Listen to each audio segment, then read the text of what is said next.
Ladies and gentlemen, if I could ask you to please find your seats, and while you're at it, find your cell phones and set them to silent so they do not disrupt our session's proceedings. Thank you. We will begin momentarily.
Good afternoon, ladies and gentlemen.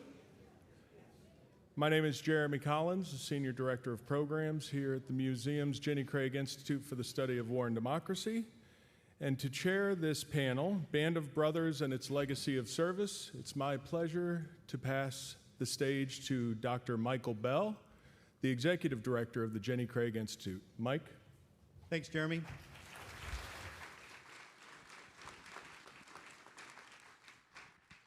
Hey, thanks everybody for coming.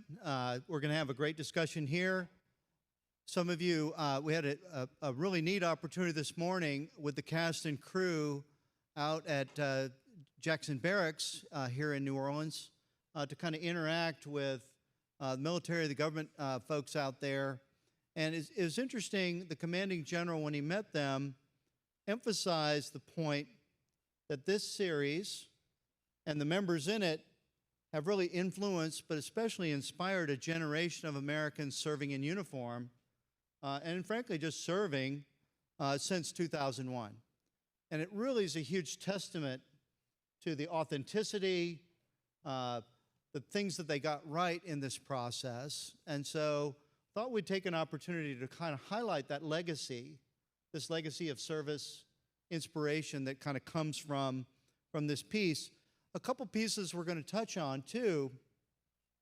You know, for military folks, if you look back at Band of Brothers, the authenticity really rings true. And, you know, how is it that they got those aspects right? The culture, not just the Army culture, but the airborne culture and those pieces.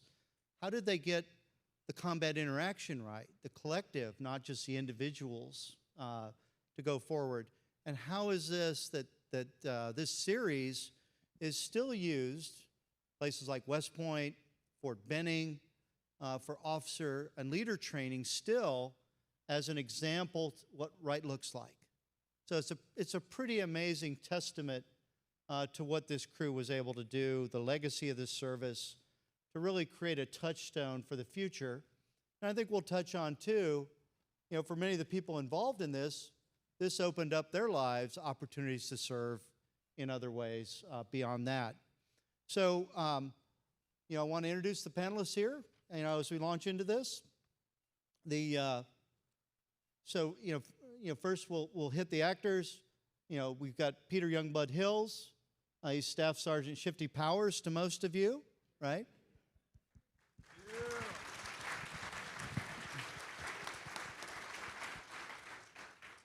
And to his right, Shane Taylor, you know, Tech 4 Doc Rowe, you know, the Easy Company medic.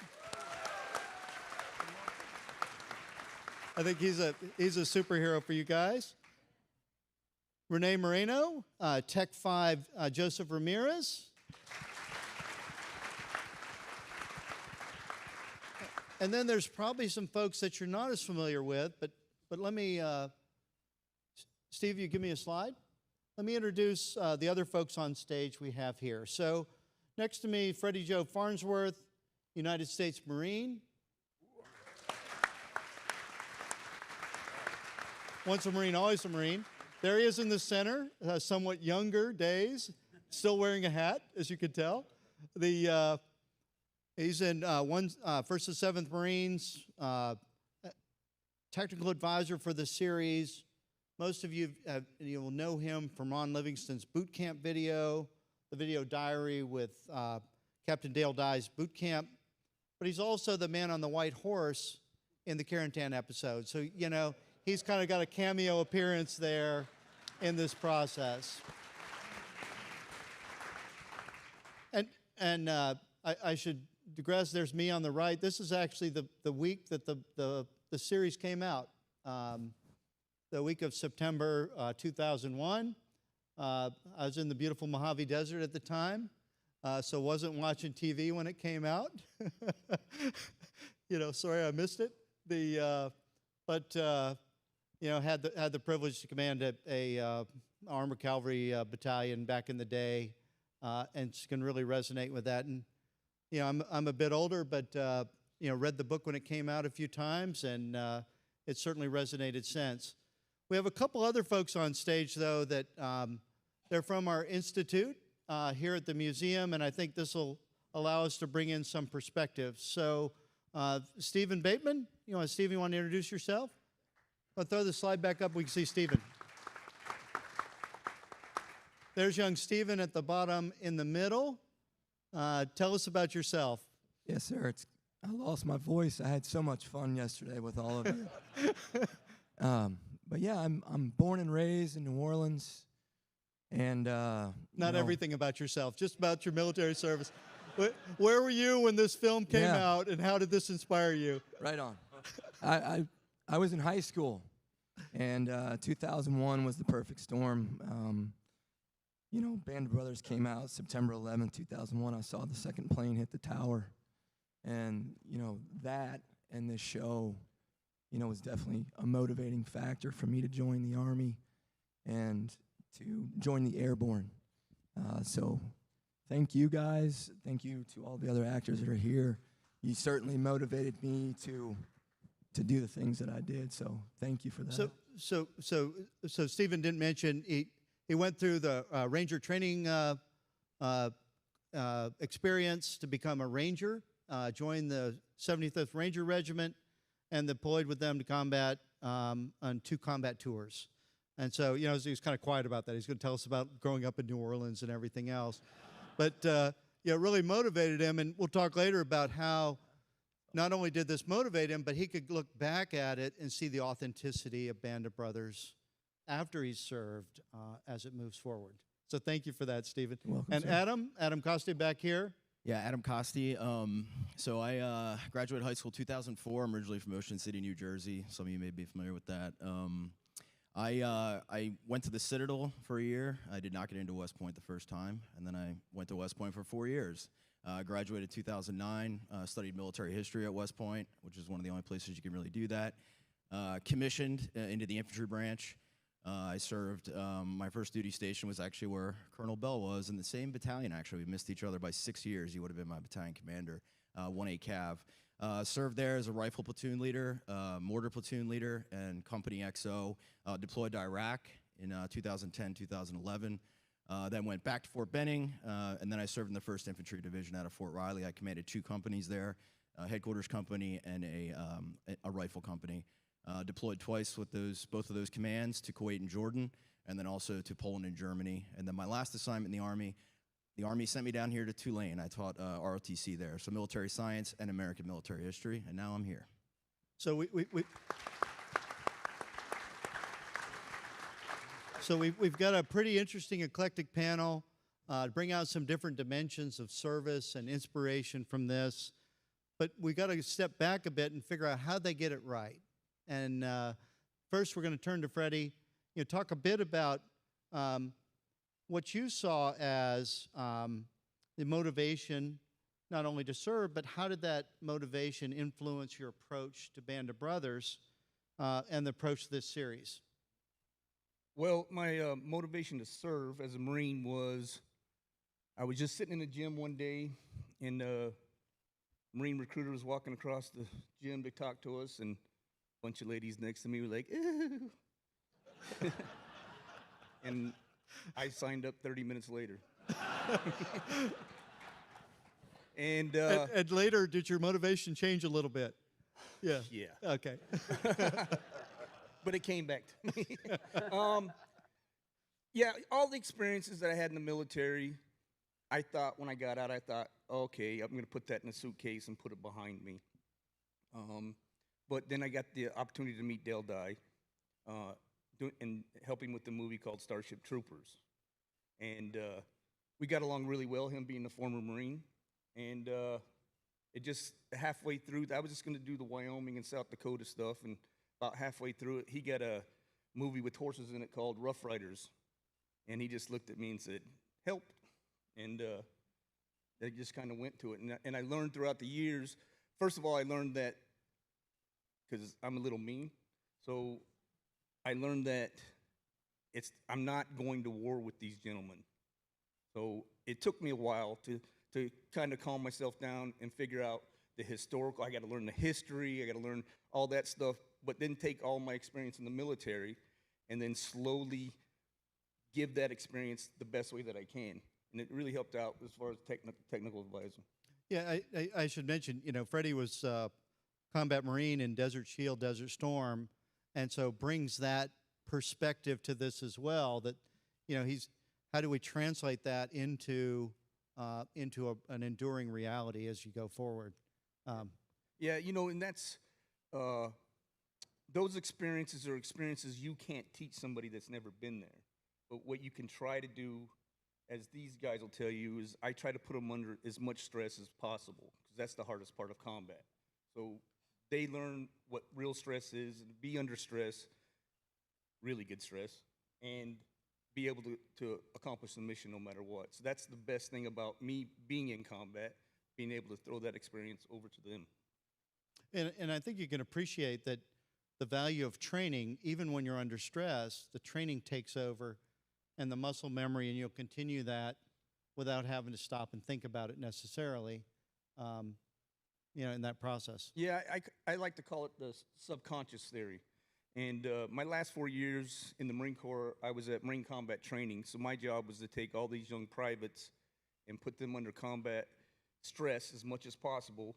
And then at the same time, teach them every weapon system, teach them offense, defense, CQB, teach them everything under that stress. So what happens is when you get under that stress, your subconscious just takes over. And a part of what the actors are, being an actor sometimes myself, is what I do with my hands, and then I go and if I give an actor a weapon, it becomes alien. So what we do from day one is we put the weapons and the gear on them. They start moving it around, getting it comfortable for them. So then when it comes time for them to be thespians, anyway, when it comes that time, they don't have, it's not alien to them no more. It's no longer, what do I do with my rifle? What do I do with? And in fact, there's times the directors will go, oh, can you put that way? And they're like, nope, just because of the training that they do. Now, all they have to do is concentrate on the words that have to come out of their mouth. Well, and as you can appreciate, even it's little things like, are their hands in their pockets, or how do they carry their weapon that allow the authenticity to endure? Because very quickly, people can say, oh, no, they'd never do that. And I think that's a kind of kudos to the team, how you captured that. Let's try Stephen's voice. Let's see if your voice holds.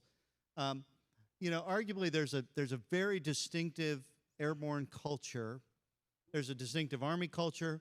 And it's interesting, we have Marines training these people, and it kind of lends the question, how did you capture this Army airborne culture in such an authentic way when ultimately, you're from a Marine background, and I do have to give a shout out. My daughter's a paratrooper. She's deployed right now. Yay, Mary, go ahead. But Stephen, tell us a little bit about that culture, because I think this is one of the things that really struck you about Band of Brothers, was how it's not just did they wear the uniform right, which is important, but it's the mannerisms, the swagger, the attitude that comes out in that. So give it a shot. So for me, when I saw the show for the first time, it was the standards, right? And I didn't know it at the time, but being a paratrooper in the 40s was a very hard job, right? And you had to maintain that standard. If you fell out of a run, you were gone, okay? If you couldn't hack it mentally or physically, you were not supposed to be a part of that outfit, and that's okay. It's not meant for everybody. So when I joined the Army and I knew that I wanted to go to airborne school, I carried that swagger with me. I knew exactly what I was getting into because I had seen the guys on the screen and what they went through. So I knew what I was getting into, and it was all about keeping up, maintaining, and trying to exceed the standard. I wanted to exceed the standard. And I'll elaborate because I forgot to mention, I did attend the Ranger Assessment and Selection Program, ultimately after airborne school. And that was a unit to where you had to maintain and keep the standard or you were gone. And part of that is jumping out of airplanes. And it's a competition every day. You're competing with your buddies who can run the fastest, who can shoot the best, okay, technically and tactically proficient. But it always brought me back to watching the show. You guys were masters of your craft. The paratroopers in the 40s arguably were one of the first special operators, right? It was such a high standard that you knew in combat you guys were going to perform and outperform your adversaries. So that always stuck with me. Yeah, so certainly the standard sounds like a Marine, but for Freddie, how did you consciously think about getting this Army culture right? Or did it just happen, because of the interaction and the veterans and those pieces? Give us a sense of that. Well, Captain Dye has a really good saying. The warrior mentality has been around since time itself. A warrior 3,000 years ago has the same mentality as they have to this day, and he lives that all the time. And as far as doing it like the Army way and stuff, being a Marine, I just slowed down a lot.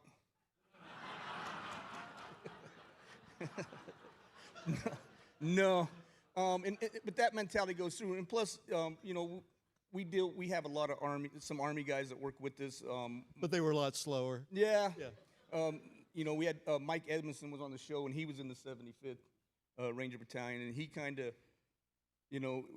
we bumped heads a few times, but, and we watched him, and throughout the years, especially being a tech advisor, 97%, which I told you, of everything I do is not Marines. It's Navy SEAL, it's a lot of Army stuff, sometimes even Navy stuff. Sorry. Anyway, but yeah, that mentality is the same, and then it just comes down to just say a airborne platoon and a Marine Corps infantry platoon. They're still the same guys. They're just in different units, so all their mannerisms are still going to be the same. If they're tired, if they're sore, if they're going to laugh when they're under stress. They're going to cry when they're bored. That's just what we do. So it just that mentality is there. As long as you learn how the uniform's worn, and you just put your own thing to it. Yeah, so you guys had a rigorous boot camp, and I know you guys will talk about more this weekend about boot camp. But let's turn to some of the actors, and I'd be interested in how, what were the sources in addition to how to blouse your boots and not put your hands in your pockets and carry your weapon properly. What are the other sources that gave you insight into how you interact? How do you embody this culture that is incredibly authentic to the folks? So Shane, let's start with you, and then Peter, since you guys were both in boot camp, I'd really, boot camp or preparation before boot camp or insights after boot camp, what was it that helped you get this right? Well, first of all, let me say that Freddie Joe petrified me. He petrified me at boot camp. But as you've seen, he had that brilliant way of, he has a great sense of humor, and I think that was so vitally important. So yes, the stress that we were under deliberately very early on, he would have this brilliant sort of timing where he could undercut things with some humor, normally at our expense, obviously. But it really helped balance it so we were not constantly in this petrified space. But we were all given Stephen Ambrose's book. We did the reading on that. The research department for HBO was just tremendous. We had a few leads to family members and veterans that were still around, obviously. But, as an actor, when you're presented with the script, you're not looking to debunk anything that's written there. That's not the first port of call. You're trying to, you trust what's written. You trust that research has been done. So any of those interactions written and the play, if you like, between them, you go with that. So I don't think there was at any one point that there was a sense of, we've got to make sure the culture's right. It was just you play it, and you can play things a million different ways. The purpose of boot camp, above and beyond all of the attack and defend positions and learning how to fire weapons, or me and my medics stuff, it was just that unity of purpose that was being cemented, and that camaraderie that was so important. And within 12 days or whatever, by the end of it, it was all there. It felt longer than that, and we were ready to hit the ground running. when we came to shooting. So I can't speak highly enough of Freddie, Joe, and the Cadre. I mean, they really made the difference for us. Lucky enough to go to boot camp. Yeah. Let's give Freddie a round of applause.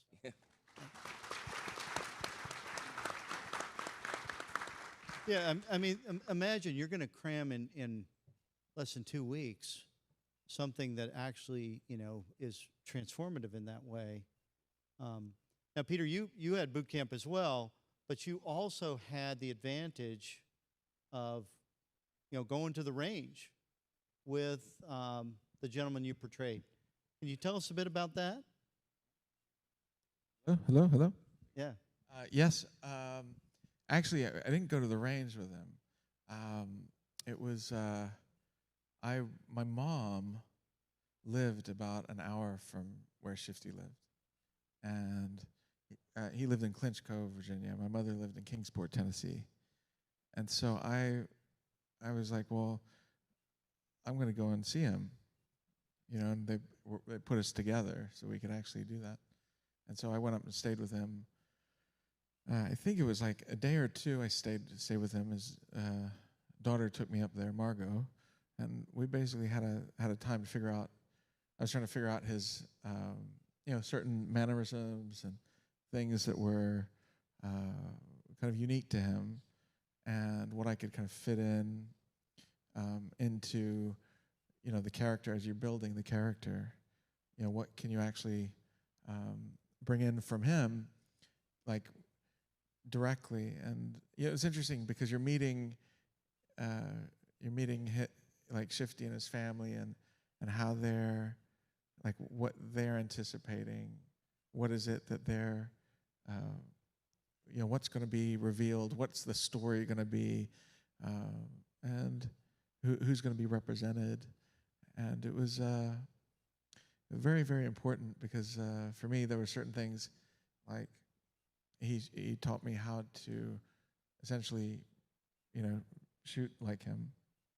So he showed me how to hold his rifle, his M1. He had an M1, and he would get me down, put me down on the ground, and show me what that, how to fire a rifle from the ground, and then he would get me to stand up, and he would talk me through it, like how he did it, and the difference. He would one of the main differences, he would use gravity to let the weapon fall into place. So when he let his rifle fall into place, and so he versus bringing the rifle up, and so that was what I did. Essentially, I'd make sure that whenever I was in shot and I had to bring the rifle down, it would be brought down the way that he did it. And there's certain things that he said, and the sound of his voice, and that was really, he kind of gave me his was a great kindness, but at the same time, he was like, he said, look, he had me, I was in bed, I was sleeping in, he was like, we're not going to win the war if you're sleeping in bed. and then after that, he was like, he saw me eating too much, and he was like, I was going to adopt you, but you eat too much. But he was a good guy. Where probably one of the you may miss it, but in I think episode 7, where we're digging foxholes in the beginnings before Hubler gets shot, and there's a line that I got directly from the horse's mouth. He was like, he would always say, well, now Dad, now he was an excellent shot, excellent. I declare he'd shoot the wings off the fly, and he would, and he said that, like, to me, and I just verbatim, luckily, was able to. They allowed me to be able to give something, of him into it, and I think for me that I think that he kind of really. I think like honoring his dad, it's like whenever they're always kind of like, I wasn't good, no, I wasn't anything, but he was always deferring to, who inspired him, So, So, yeah. so Renee, you weren't able to join the boot camp, even though you were part of the original team, not one of the replacements.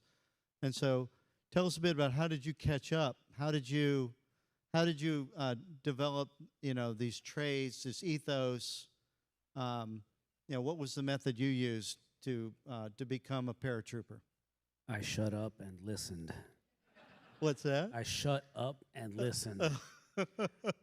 Yeah, truly. I just sat back and I listened to everybody, listened to their advice, followed what they were doing, because that's what I had to do in order to learn what they just went through, because I had no idea what they just went through. And any specific person or event that comes out in your mind that really shaped your listening?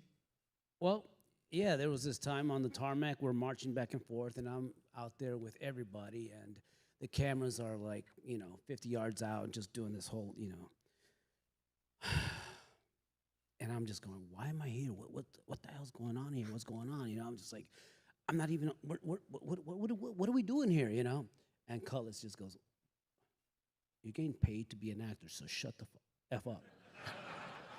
Would you rather just be home, wielding a hammer, filling burgers? You're getting paid to be an actor right now. And at that moment, I was just like looking around, and everybody's doing the same thing, and I'm like, it's bigger than me, bigger than anybody. Yeah, and that's when I knew. I was just like, I gotta be part of them. So yeah, it was good. It was good. So a question for you, Freddie. One of the things in boot camp, typically we think of individual skills. We're learning individual skills, but you had a pretty compressed time. Yes, military culture comes with those and standards, but how did you bring about the kind of leadership skills you needed so that this group could conduct collective actions, platoon, company attacks? How did that come in there? I'd be interested in how you folded that into this boot camp experience, maybe to, unbeknownst to the victims of the boot camp. Well, Captain Dye, who's standing right there, snuck in behind everybody. He has a particular training schedule. He's very good at paperwork, which I'm not. He'll tell you if you meet him.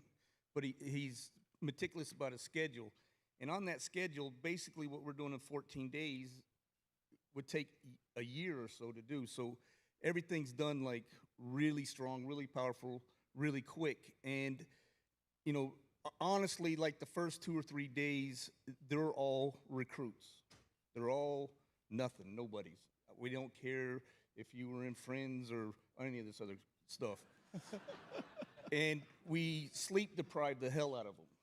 Just like you do in the military. You go in the military, I don't think I hit my rack for the first 2 or 3 weeks. And then when I was sleep deprived, all the civilian disgustingness was taken out of my body, and I just wanted them to stop screaming at me. And that's how Captain Dye, sets up the boot camp. That's how we all do it. And once we're sleep deprived, then we start molding them into who they are, leaders, who they are.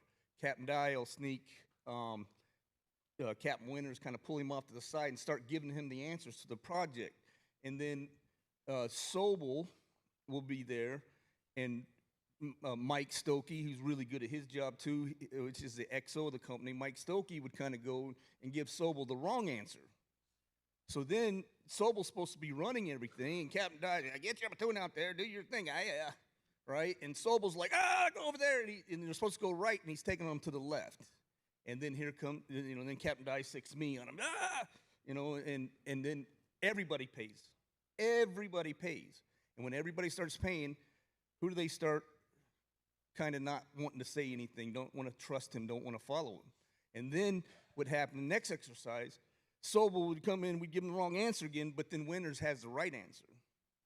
They don't know we're doing that. But then Winters like that, and naturally these guys are like, man, hell with that guy. Let's go where he goes. So now that platoon and company leader has been born. Then all the guys went to him. Even though Sobel was out there doing his thing, they always went to Winters because he always had the right answer. And then we did that all the way down to the squad level. Our squad leaders, we working extra time with them. Bill Garnier, what's his real name? Frank John Hughes. So hard because they're not allowed to use their names. If they use their names, they're going to die. They use their character names. But, you know, once the leaders, the squad leaders, the guys supposed to be sergeants, once I always had my boots spit shine. They were perfect every day, and they always were like, damn it. And they were in there with their shining their boots every day, and they come out, and they look really terrible. And he was just like, in the way, and all these gentlemen will tell you when you're in boot camp or any kind of school or training, that's how their instructors are. And you as a person following, you start going, I want to be like him. I just want to be like him. How is his stuff always together? I almost cussed right there. You know, how is it all put together? He's out here with me every day. He's doing everything, but his stuff is perfect. So they start trying to emulate you. So once those leaders, Garnier, Compton, all them, I called them into my hooch. Of course, they had one barracks, the whole platoon, and I had the whole other barracks to myself. And I called them in. I had a little bottle of whiskey Captain Dye didn't know about, and I gave them all a shot of whiskey. And this is about a week into it, and I pulled out my boot shine that you go down to the commissary and buy, and it puts a really nice shine on your boots. No hard work, no rubbing, and I went like that to my boots, and they were like, you gotta be kidding me. And I had bought a carton of cigarettes. I gave them a carton of cigarettes, and then I gave them a couple of those boot shine kits. So now, they're supposed to be squad leaders the next day. They're over there cheating, and they're giving it to their guys. So now their guys are going, damn, this guy's awesome. Where did he get this stuff? So I said, don't tell them where it came from.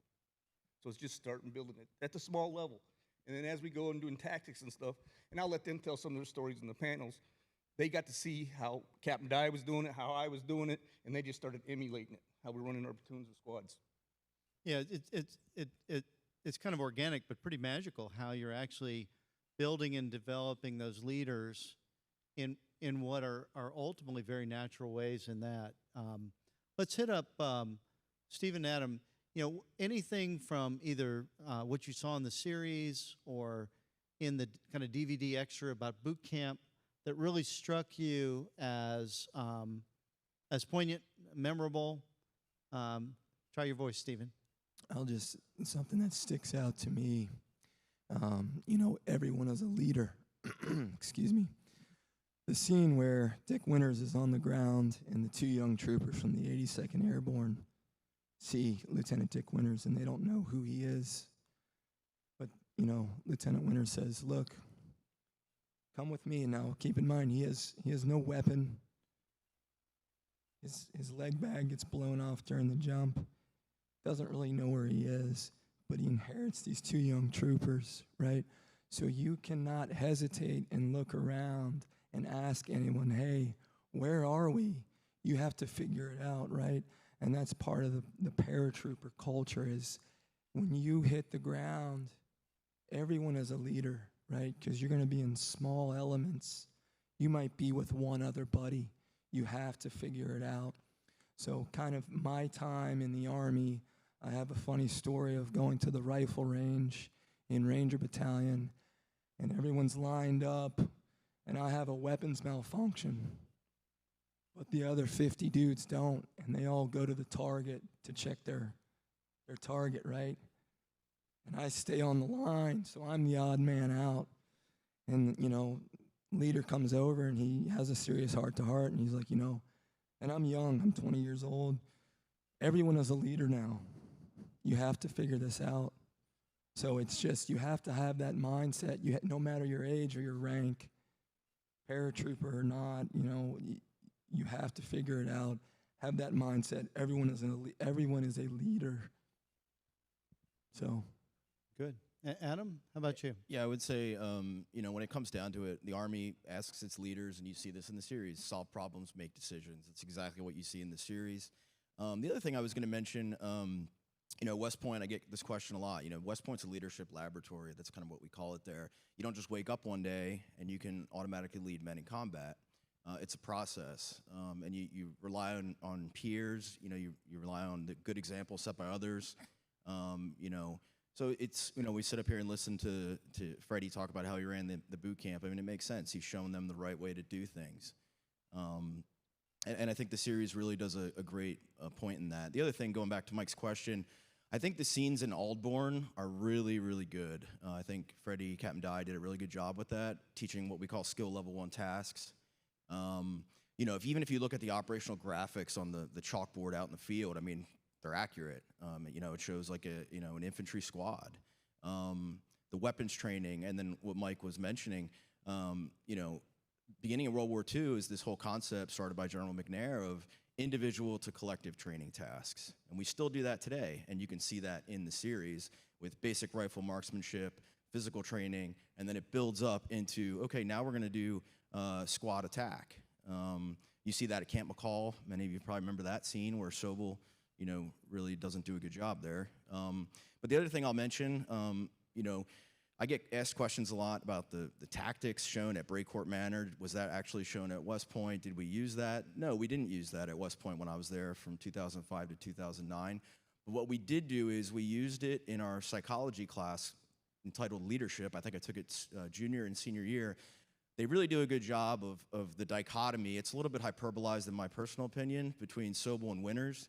But Winters is that guy that you want to follow into combat, right? But why is that? Because we all come away with that. Now, for us combat veterans up here, you know, we all know somebody that maybe was a little bit like Sobel, which is what's, you know, it really sticks in the series for someone like me.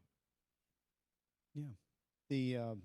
So let's take this kind of the next one. So not only do you have to have the collective leadership, but now the organization has to function like a squad in combat, or a platoon in combat, or a company or battalion in combat. And, you know, kind of back to Freddie, you know, how does your experience do that? And kind of describe, I think, for the group, you know, in addition to the boot camp, how did you actually get them into kind of these collective drills in a way that are still perceived as authentic today as people watch this? The way Captain has, like I said, he has it scheduled perfectly. In on point, you go from the individual to work. We all started working basically as squads, and he had, you know, so we would do a squad attack on a hilltop, or we do a you know, squad. And then once these squads got it, then we started moving as a platoon. First platoon's going to envelop right and assault the hill. You know, for an example. Then once that, after multiple times, and Captain Dye was happy, and he didn't want me to kill nobody today, or he didn't want to kill nobody that day either. Then we moved into, now we're going to work as a company, and you know, Winters started as a platoon, and he had these little squads, so he's working as a platoon leader to start the whole program. And then by the time it ended, now he's commanding his company. And Captain Dye would pull him off aside, and you know, you can't, like I was saying about the weapon, I can't give it to somebody who's never carried it and expect them to look proper at it. So all those little intricacies in the film, Captain Dye's working on them with a compass and a map, and then I'm doing it as my, you know, I'm doing it the squad leader way to my guys, so they're not, you know, out there like the officers drawing you know, making Rembrandt paintings on a map. They're just drawing exactly what they need to draw. So when those things come out, they're already used to it, and then it just grew as we went. One of the things, though, I think, because you've filmed the episodes in sequence, the leaders actually grew much like the actual soldiers did in theater, and so you can build upon each of those levels, and then as you advance to higher levels, you now have a reservoir experience behind you. How different would it have been if you tried to, you know, film the last episode after the first one, and then episode 3, and I think that gave this a quality that really rings true as you see these leaders evolve. You know, for the audience, you know, if you think about it, you know, there's a number of folks who are lieutenants on D-Day who will be commanding infantry battalions 18 months later. The average infantry battalion commander in Europe at the end of the war is 23 years old. Now, I was 40 when I was a battalion commander and thought maybe I needed more experience. But imagine you go from lieutenant to battalion commander in 18 months. I think the series progression did a great job of helping that shift that otherwise would have seemed artificial. And I think that gives it an authenticity that, you know, maybe other folks may not appreciate, but it really rings true to me in that regard. So Shane, let's torture you a little bit. You had a unique role because as the medic, you've got to serve this whole company in addition to fitting into these various pieces. And how did you approach that? That it almost becomes a leadership or a servant leadership mindset. Tell us about your transition as well. Well, I think the major thing for me was Captain Dye and having, I don't know how many one-to-ones we would have where he would set me straight about what the responsibility and those were was. they weren't one-on-one conversations, they were one directional, right? Well, yeah, but it was pleasant because he had a thing about medics, his respect for medics. He knew what the medic meant, and I think he always said that, and to the company, you protect the medic will protect you, So I always felt like he was very paternal to all of us, really, but I always felt very much that in the position that I was supposed to have. And part of that responsibility was to, whatever we were doing, whatever day's activity, before I could lay my head down, and this will be after chow, I would have to go to everybody in the barracks, wherever they were, and just check on everybody because, Corker and Boots early on, forgive the pun, are not easy company, they're tough, so I had a lot of second skins, I had a lot of feet to patch up, and, and I'd have some ice packs or frozen peas or whatever it was, if somebody was feeling something, or just wanted to talk. A lot of people were hitting psychological walls, and people react differently to that, as I'm sure Stephen and Adam know, and Freddie, obviously, within the training.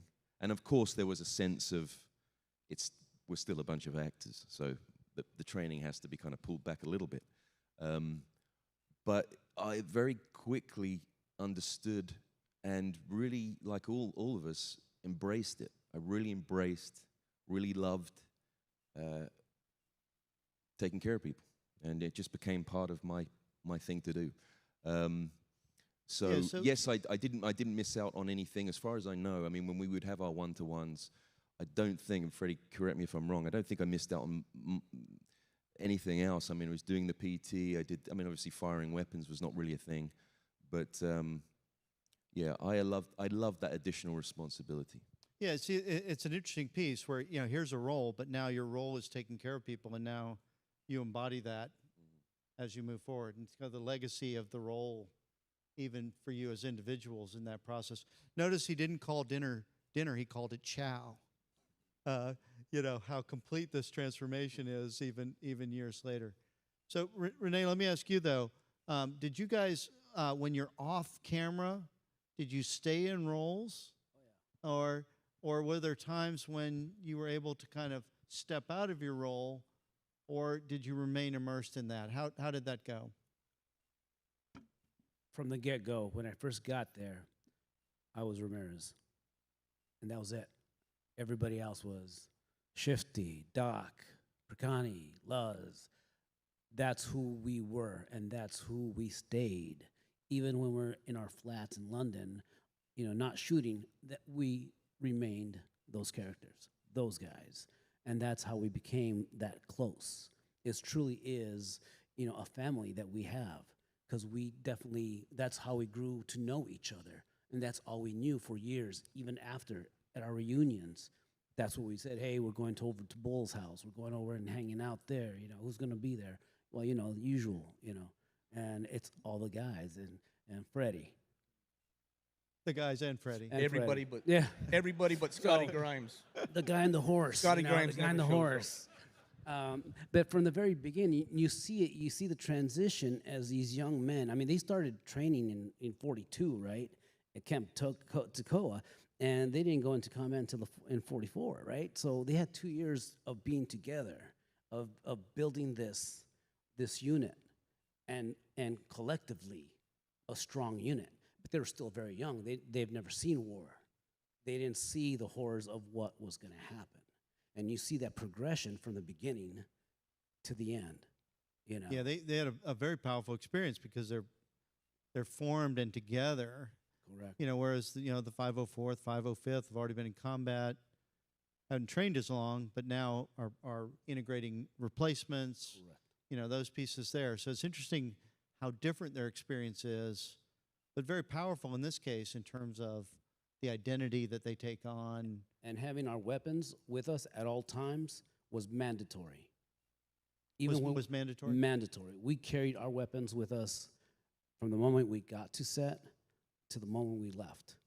We couldn't just leave our M1s down somewhere and go to chow. You could. But we didn't. I think I did it once. Just Once. Did you make him carry the big rubber ducky? Yeah. A little worse than that.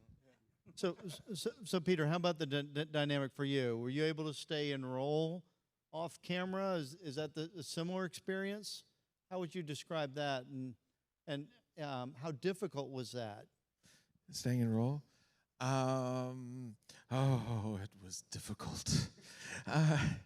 No, it was we're being, ushered like cats, like, getting through all this. If we messed up, it'd be 100 press-ups or whatever. We had to march to and throw, get from one part of set to the other. We couldn't get on our trailers. We weren't allowed in our trailers. We had to sleep on the floor. They starved us. I mean, no, I'm joking. That part. But it was, I think for me it was like, yeah, it was hard.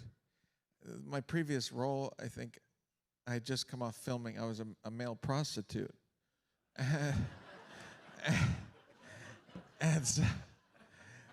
And so, although I kind of enjoyed getting shafted, I was, that changed very quickly when I got onto this job. Oh dear, I've lost control of this panel. So anyway, me and Matthew Leach, we actually were gay lovers in the previous movie. And then we didn't realize, and then we had to get really, brought back to our senses to some degree.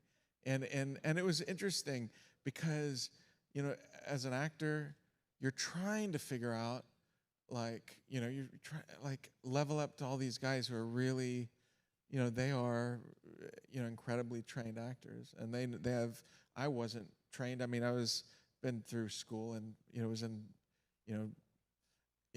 plays in school. I had my parents who were performers, so I knew it. But you had to figure it out. I think that's, keep on listening. Listen to these guys like Captain Dye. Know that what you're tasked to do is something really, really important. But as soon as the other parts of my character or the characters I had played, it was like watching those characters bump up against what I was having to play now, and it was painful. It's like an ego death kind of thing, where you want to be a princess, and I did. I wanted to be in my trailer, and I think a lot of actors wanted to be in their trailer too. But we had to learn some harder lessons, and those lessons are what gave the authenticity in a lot of ways. I can elaborate on this a little bit. First of all, me and Captain Dye didn't know him, and Matthew did that show beforehand. I wish I would have had that information. Definitely would have put him in different barracks. But they were allowed to go to their trailers once in a while, but throughout the whole thing, and as the show was introduced, of course we trained 100 actors with a few special abilities, but when you're doing multiple platoons, these special ability background performers came in, and we gave them a quick 1 or 2, 3 day boot camp as well. Then we introduced them. So one day, I know Lipton. Donnie Wahlberg's character, he was allowed to go back to his trailer, and I had to go down there, and I'm like, I'm gonna find him in his trailer. It's gonna be fun, and so I go down there, and all the background performers are in his trailer. All of his team was in the trailer, and he was outside on the ground. I was like, all right, have at it. You know, he let all of his men go in there, and that's what you're looking for as a tech advisor. You're like, all right, he gets it. You know, yeah, I wish I would have known.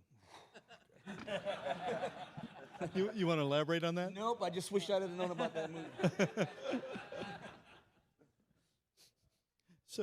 So Adam, we're going to put you on the spot for a second here.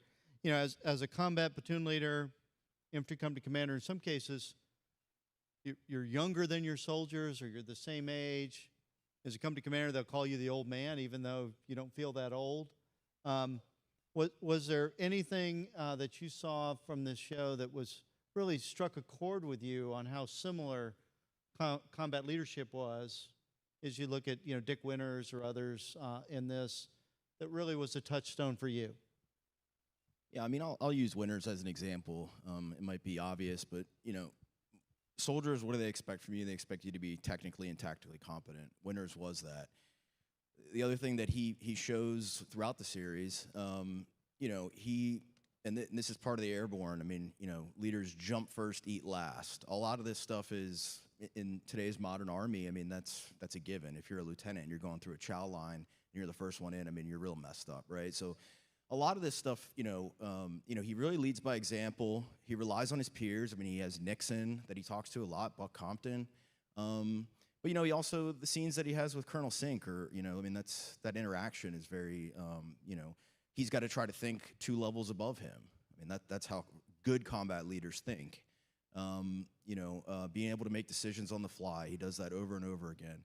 Conducts leaders reconnaissance think about the Crossroads episode, right? He goes out, I mean, he surveys the area. I mean, those are tactics, techniques, and procedures that we still use today for small unit tactics. So I just think setting the right example, the men look up to him, but being a combat leader is very difficult. You're being watched all the time, and you have to set the standard, and you have to rely on non-commissioned officers, which he also does that within the series multiple times. It's hard being a leader, like I said, but I think he really embodies that ethos, and there's a lot of key takeaways from him and many of the other non-commissioned officers throughout the series. And I think that's what I would take away from it.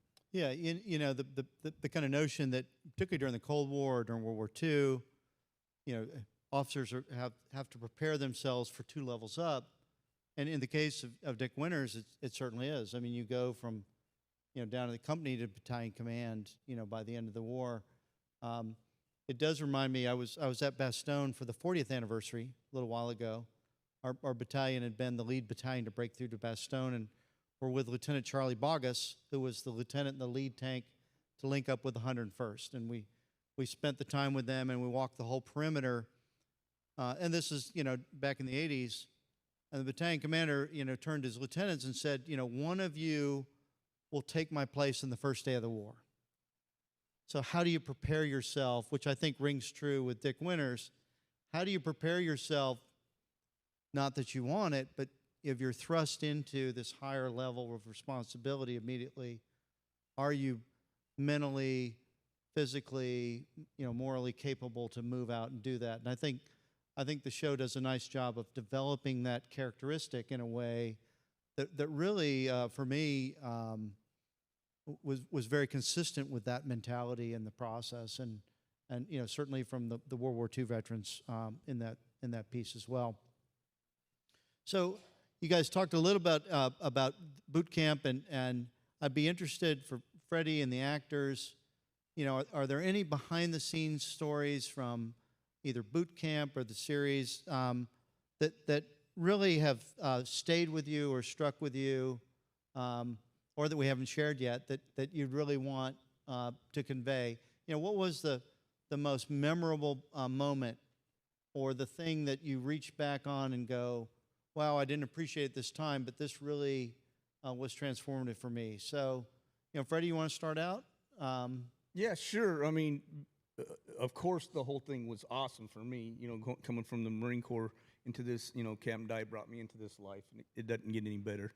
Love my job, but my favorite day on set was, God rest his soul, he just passed away, Billy Budd, and we were walking up, and there was a new PA that takes care of all the all the actors, and she hadn't been there for 6 or 7 months, and she thought her job was something different than what she was doing. And because normally on a movie set, a PA runs and gets you water, takes care of everything, makes sure they're where they need to go. On this show, they just tell me, and they get where they need to go. And if people need water, I'll send one of them to get everybody else water. But she was like overachiever, and me and Billy Budd was walking up, and Matteo was sitting in a foxhole, and we started talking crap. And then Matteo, you know, all 4'1" of him, was like, and he was giving it back to Billy. And Billy Budd was a huge, you know, he's 6'1", big British Royal Marine guy. And the PA was standing right there, and me and Billy at the same time jumped in the hole and just started beating the living daylights out, like beating it. And he was taking it, he was fighting back, but we were beating him. And to see her panic, and she was on the radio screaming, "They're killing the actor! They're killing the actor!" And we got done beating, and then all three of us were on the ground cracking up laughing, and she just started crying, "Oh, I don't want to do this job no more." Yeah, that was to me, that was fun. Renee, you shake your head. Were you there too, or? I heard about it. But there was a lot of instances like that, you know, behind the scenes. But the best part about this whole series was not being on set.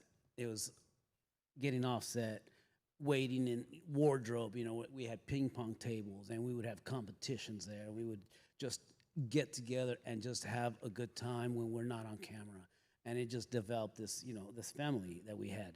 And that was the best part of being on the show, is knowing that Freddie's got your back, you know, that Captain Di's going to look out for you.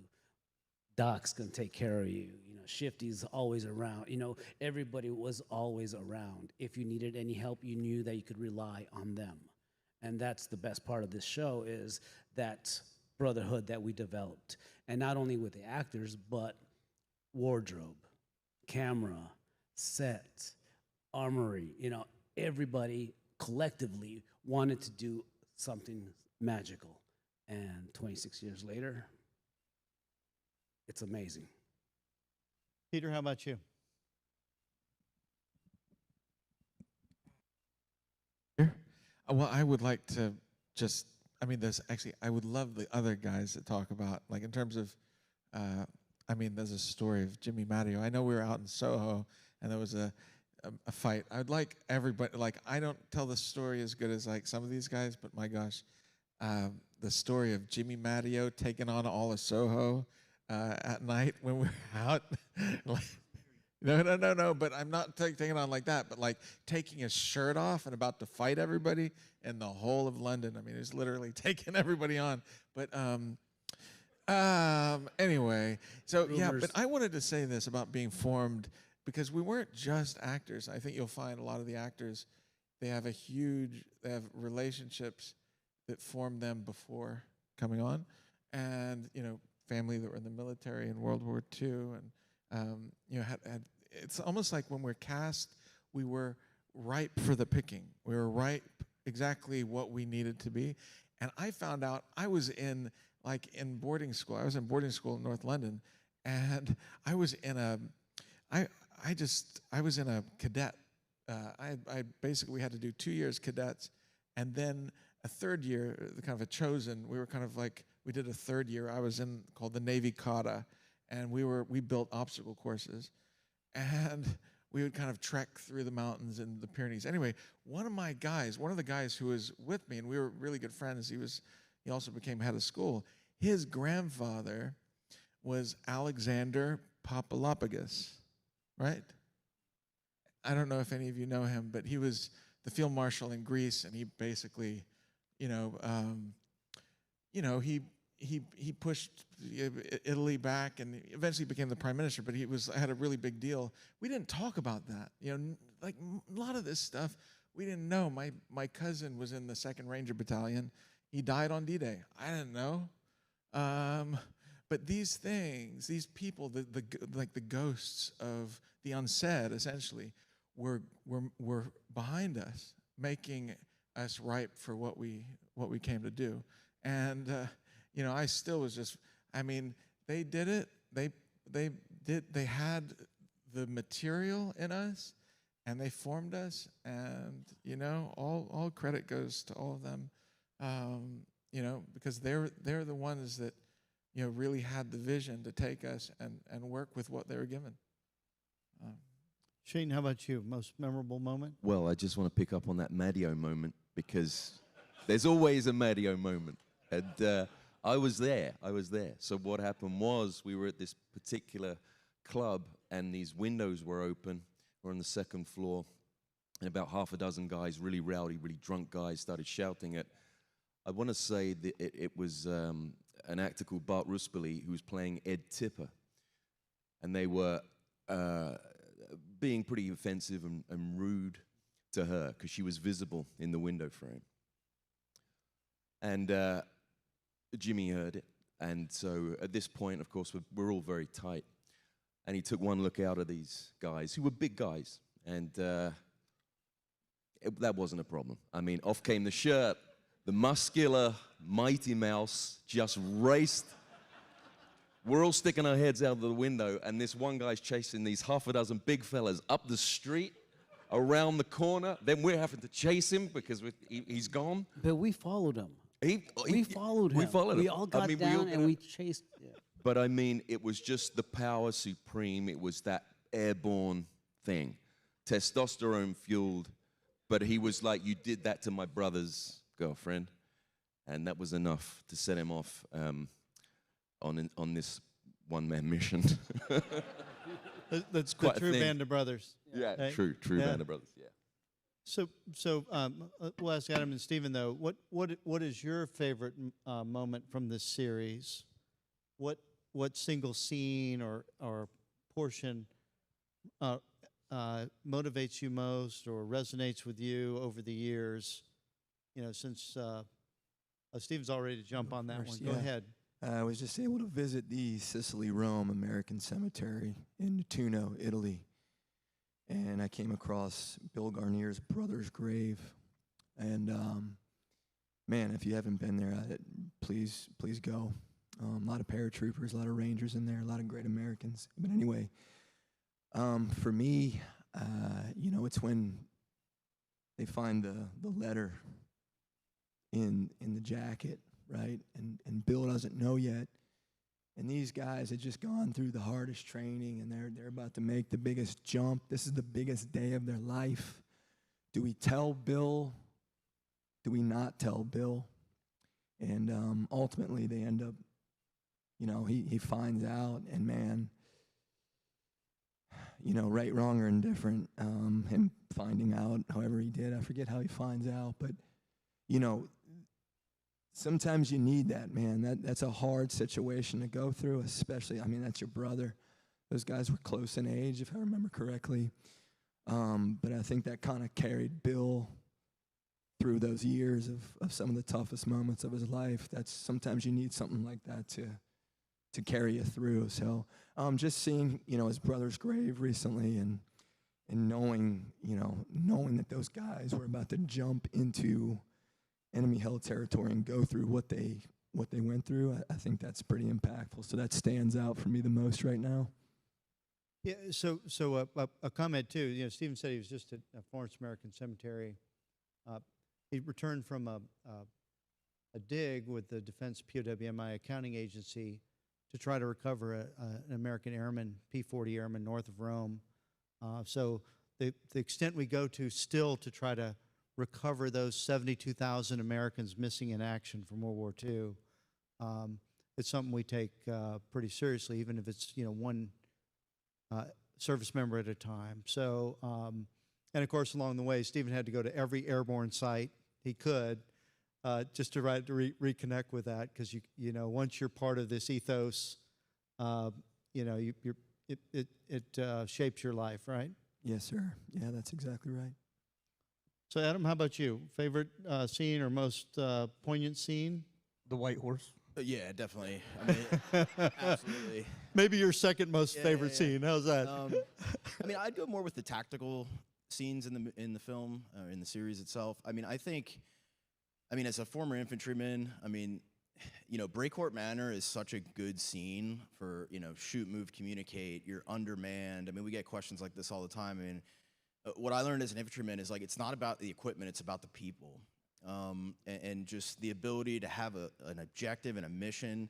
You're undermanned, and you're going up against a superior force in terms of numbers and machine guns. That violence of action, which is which defines the paratroopers on D-Day, which defines the paratroopers throughout the war, and then undergirds significant, Army culture today. That scene is so good, and then also the attack on Foy. I think that's a really good scene. Nothing's going right, but we still got to get to the objective, and we need to make decisions, and leaders need to put themselves in positions where there's the most friction and just make it happen. And I think that those tactical scenes in the movie, those are just two that stick out, but there's so many of them that they really hit home with me. And I would also say, the best moments I had in the Army as an infantry officer were when you're on the objective and you accomplish the mission and you're there with the boys. And I think you see that in the series multiple times.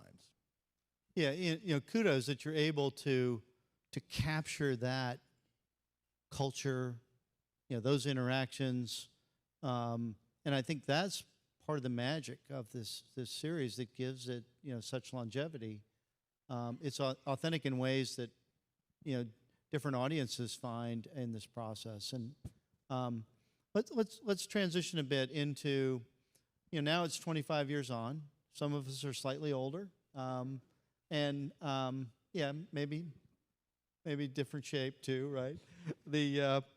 But think about how has this experience shaped or impacted your sense of service, as it's moved forward. And, I don't know, Shane, you want to start out, or you want to think about that for a second? It's like I'm at a restaurant with a lot on the menu. Give me 2 minutes. Okay. All right. Peter, you want to start out?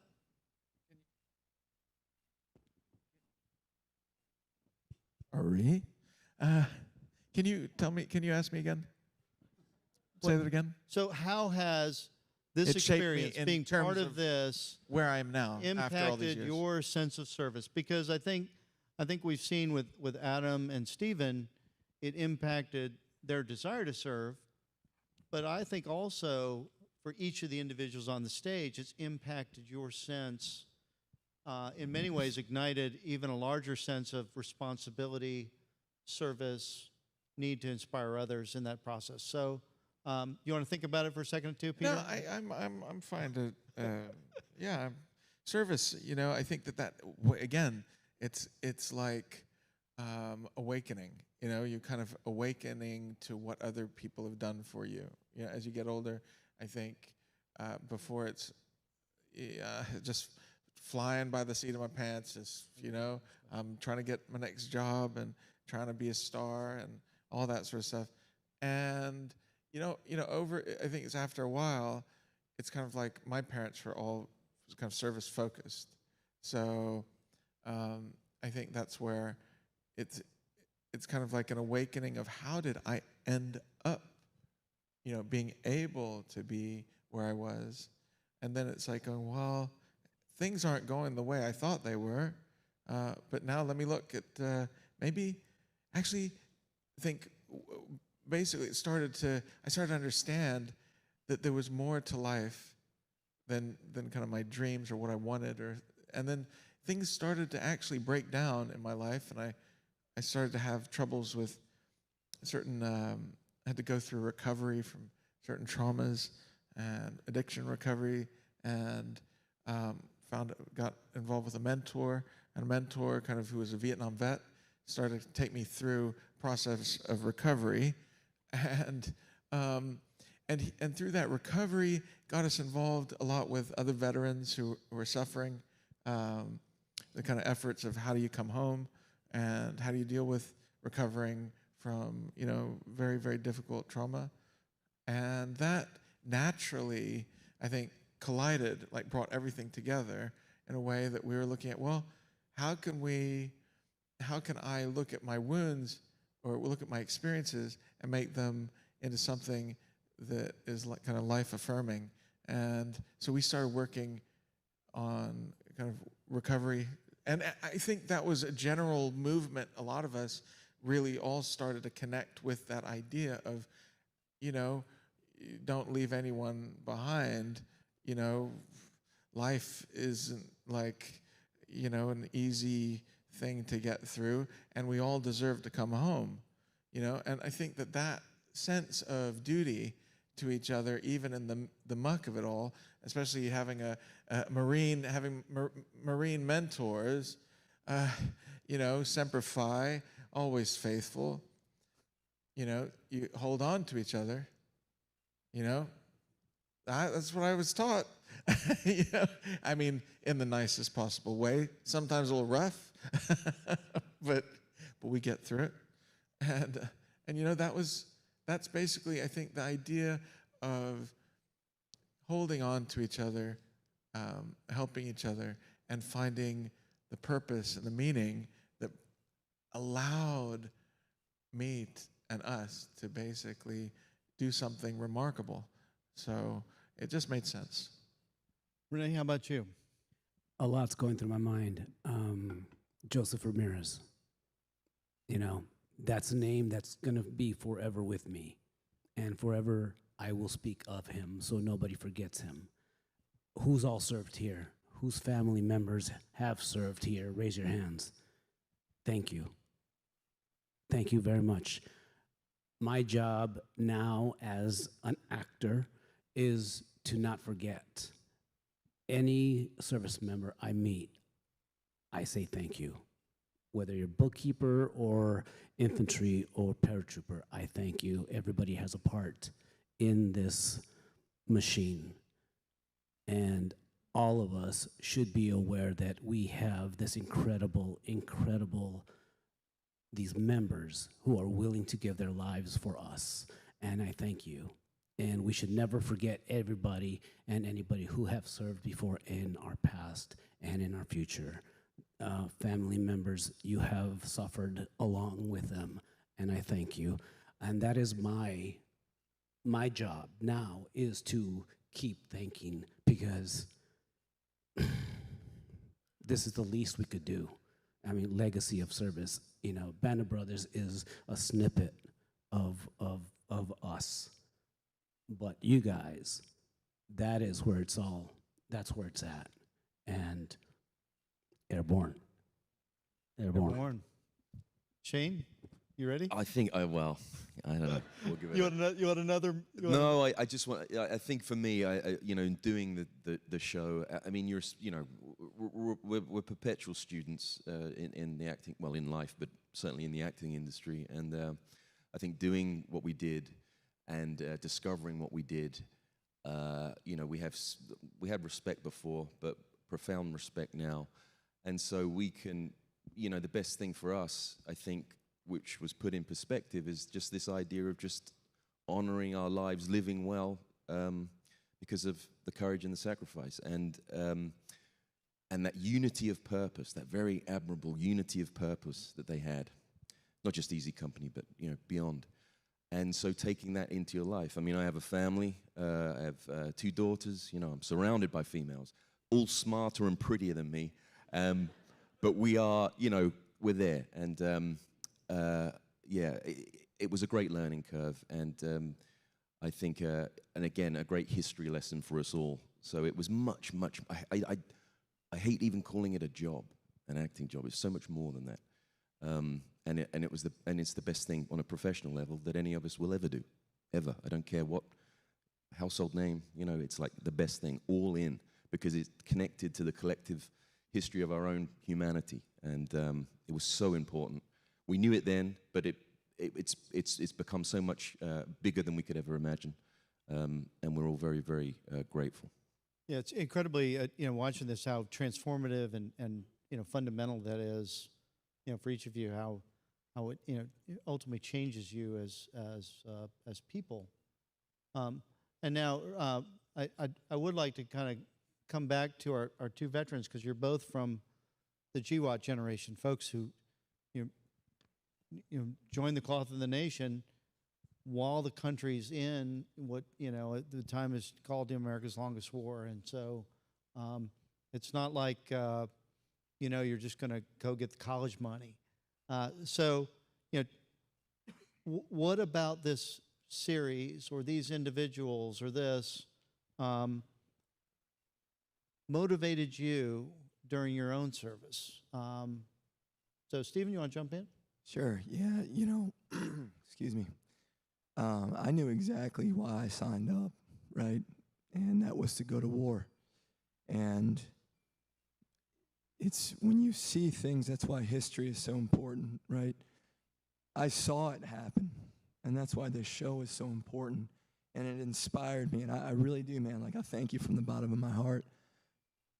I saw it happen on screen, and reading about it is different, but I knew that I wasn't going to do anything that young men hadn't already done. So, I just think it was incredible to see what you guys were able to portray and get it so right that I saw it and said, man, I want to do that. And you go through all the emotions. You're scared, you're anxious, you're excited. And that, you're that way for the most part of your time in the military. It's a lot going on, but knowing that an entire generation had gone through similar things makes you rest easy a little bit. You have something to look back on and feel confident in your service, especially when you go to combat. So, thank you guys. Adam? Yeah, I would just say, Stephen already mentioned it. We all know it. I mean, this came out, 2 days before the attacks on 9/11. I mean, I mentioned I grew up in New Jersey. I mean, I already knew I wanted to go in the military before 9/11. Stephen was probably the same way. I mean, that seminal event was like our Pearl Harbor. I mean, we were like, game on. Let's do it. And a lot of the guys I served with, always talk about that day. And growing up in New Jersey, I mean, later on that day, on the 11th, I mean, you could see the smoke coming down the coastline, and I'm 2 hours south of the city. I was a sophomore in high school, like I mentioned. I think the series, when I had seen it, and I was like, it emphasizes brotherhood over combat, and that was the thing. I wanted to go into the Army, and I wanted to do the toughest thing I could do, which was the infantry. And I said, I want to live to a higher standard. And a lot of these guys that, who they portrayed in that series, they showed that on film. And it's different than reading books, as we all mentioned. And I just want to say thanks to all these guys. I've had the pleasure to travel with Shane, with Robin, and with Ross, on 2 tours. I did the Easy Company in September of 24, and then I did the Battle of the Bulge 80th. And these guys take this so seriously, and many of you in the room have gone on these tours. They truly mean it, that this changed their life. But it's not just that. It's what they do afterwards, and the care that they put into it, the seriousness with which they do it. And they're all here now, right? The guys are here. So I think that's, they hit so many younger generation guys and girls with what they do, and I want to say thanks for that. So pretty incredible. I think we're supposed to turn now to questions and answers from the group. But ladies and gentlemen, how about a round of applause for these great folks?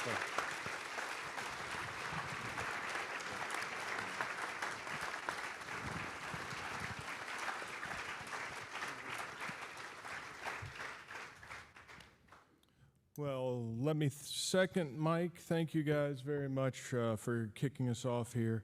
I've got questions that you all submitted. Obviously, we don't have time for all the questions that were submitted, so somebody not named Jeremy Collins selected which questions Jeremy Collins would read. So the first one I'm going to ask, because there's an interesting post-production piece here.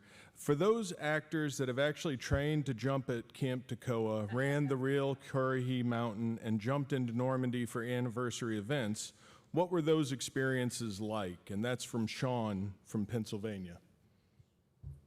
All right. I went to Camp Toccoa in 24, and I trained with the All Airborne Battalion over there, and I ran up Currahee Mountain. I've done it 13 times now. The last 12 airplane flights I've gone on, I've landed in only 3. So I've jumped 9 times static line out of a C-47 in Normandy, twice, and in Georgia, 7, no, wait, I can't even do my math. Yeah, 8 times. 6 times. Oh my God. Yeah, 6 times. Yeah. So, and I plan on doing it again. And that feeling is,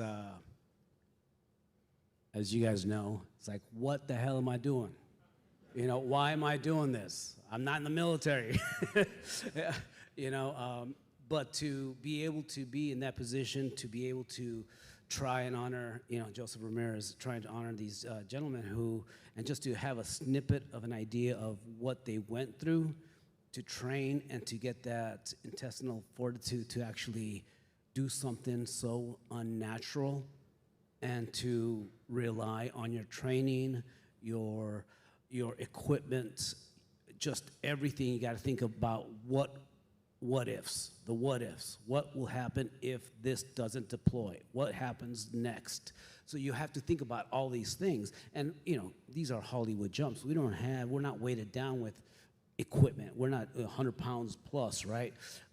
We just have the reserve and our chute and static line, you know. So you got to make sure that you are doing everything correct, or else you could die. I mean, seriously, you pay attention. You have to pay attention, and it just relates to the series. It's like you just pay attention. You do what you're told. You listen to instruction. You listen to your directors. You listen to the cadre. You listen to everything, and you go from point A to point B, and you'll be all right. And that's what it transcended, which is amazing. And thank you very much for all Airborne Battalion helping me out, and I'm grateful, man. I love it. I'm gonna do it again, and I don't know why, because I'm just a little off kilter now. I don't know. Yeah, keep knees and feet together, and you'll be all right, right? Knees together. So we're going to go back to basic boot camp. Sorry, I called it basic because Adams was saying it's really not boot camp; it's basic. But for Captain Dye's boot camp, stories of bonding and breakdowns exist, but specifics on conflicts, injuries, dropouts, or exact daily regimens are sparse in public accounts. How rigidly was boot camp enforced? And did any cast members resist or have lasting complaints? And that is from Ron in Colorado. Go for it. Yeah, I'll answer it. They're still bitching about it. But no, none of them. I mean, we had a few injuries. We found out that Doc Rope can't do stitches yet. I thought I could. Yeah. But no, they were 100% in. We didn't have any major injuries really that took anybody out. And if they did get injured, it was that just like in the real military, they didn't want to let their buddies down, so they just sucked it up and went through it. With a ton of blisters. But yeah, they bitched every day. So that meant I was doing my job right. Yeah. And every day since. Let's stick with that. Ron from Kansas's question. We went into this a little bit already, gents, but the second part of the question I'm going to ad lib. How did you help the cast prepare for their role? We covered that. Was there any specific Army protocol to learn or special military techniques used? And I'm going to add to that, were there field manuals, training manuals? Shane, for you specifically, did you not have to field strip a weapon, but you did have to go through what the basic medical training would be? So let's start with Shane, please. Well, that comes back to what I was touching upon earlier, Jeremy, with Captain Dye and learning about capillary bleeding or venous bleeding, arterial bleeding, doing Musec drags, getting people in to practice bandaging to the point of them looking like a mummy. That was part of it, and very deliberately. And this is the great thing about the logistics of boot camp and what Freddie was talking about earlier. The timings of promotions and just what you were allowed to do next. The whole process of that, I think, was just timed to a T. And so the medical education that I received and what the combat field medic had to do was covered step by step, and Captain Dye was just, was my go-to on all of that stuff. He was in Bastogne in the Bulge. He was always there. He was always there on the side. We had Mike Edmondson, also Sergeant E, who was also part of the cadre, who had training. I think even became a paramedic in civilian life. So in Florida, so he was there as well. I always felt pretty confident about what was going on. But yeah, in terms of the period training, it was all that man over there. Yeah. And Freddie, but also Peter or Renee, were there manuals distributed? Did you have them read through the 1940s gear, or you just wanted them to learn from you? We got all the manuals. Captain Dye has this ability to read a book and remember it verbatim for 50 years. So he pretty much he has his own Imperial War library at his house.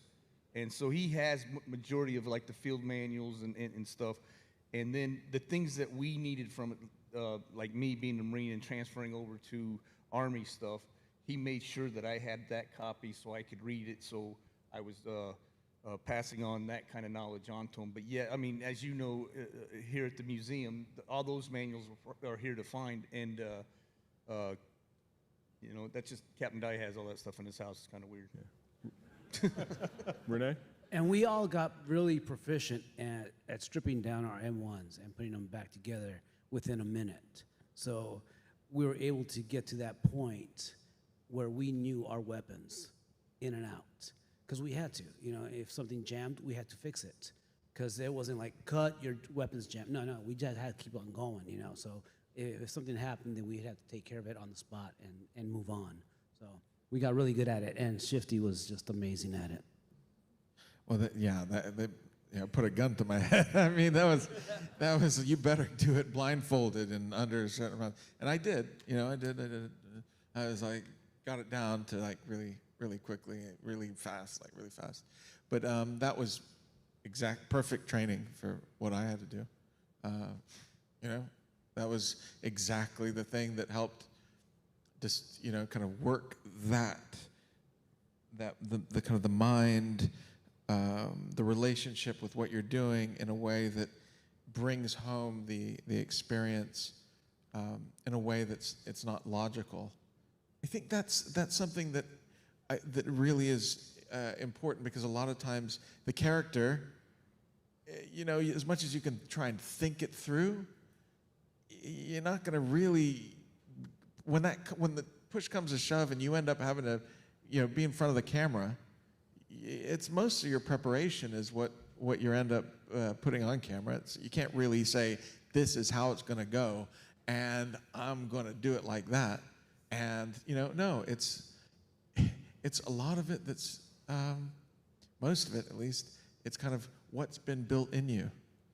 So when we're, changing, like, with our weapons, taking responsibility, keep it, being able to clean them, everything that we're doing. They picked a specific thing, I think, for each of us to become really, really good at, and that's basically what created those characters. Thank you. We have a brief moment left. I'm going to ask the chair to make one final comment. Mike, you've shared this with us in the office, but tell us about your nephew. Yeah, so I've got several nephews in the Army now, but one's at Benning. At Benning they're still using, of course, excerpts from Band of Brothers, and I think one of the powerful pieces that I want to say, thank you for what y'all did to make this incredibly authentic. I think that gives great reverence to those in Easy Company and those who served in the Second World War, but also inspires us. It really serves as a powerful inspiration of service, and I think it will continue for another generation. But it's amazing to see, these people that take on the cloth of the country that see this product that you created as a source of inspiration, and thank you for that.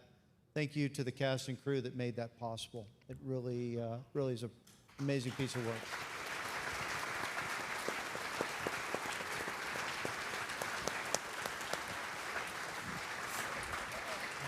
Well, thank you, Mike, Freddie, Renee, Stephen, Peter, Shane, and Adam.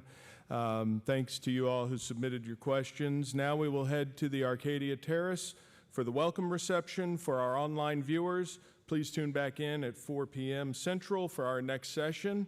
And that goes for you in person as well. We'll see you back here with your cell phones turned off at 4 p.m.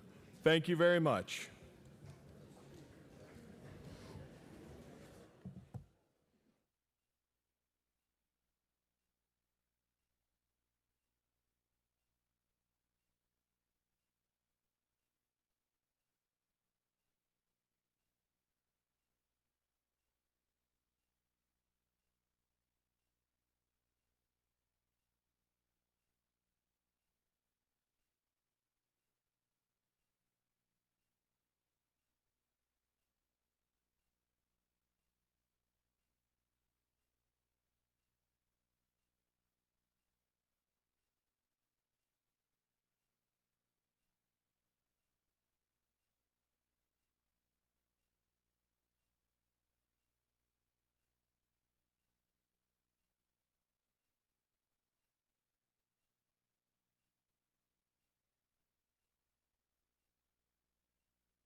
Solomon Victory Theater.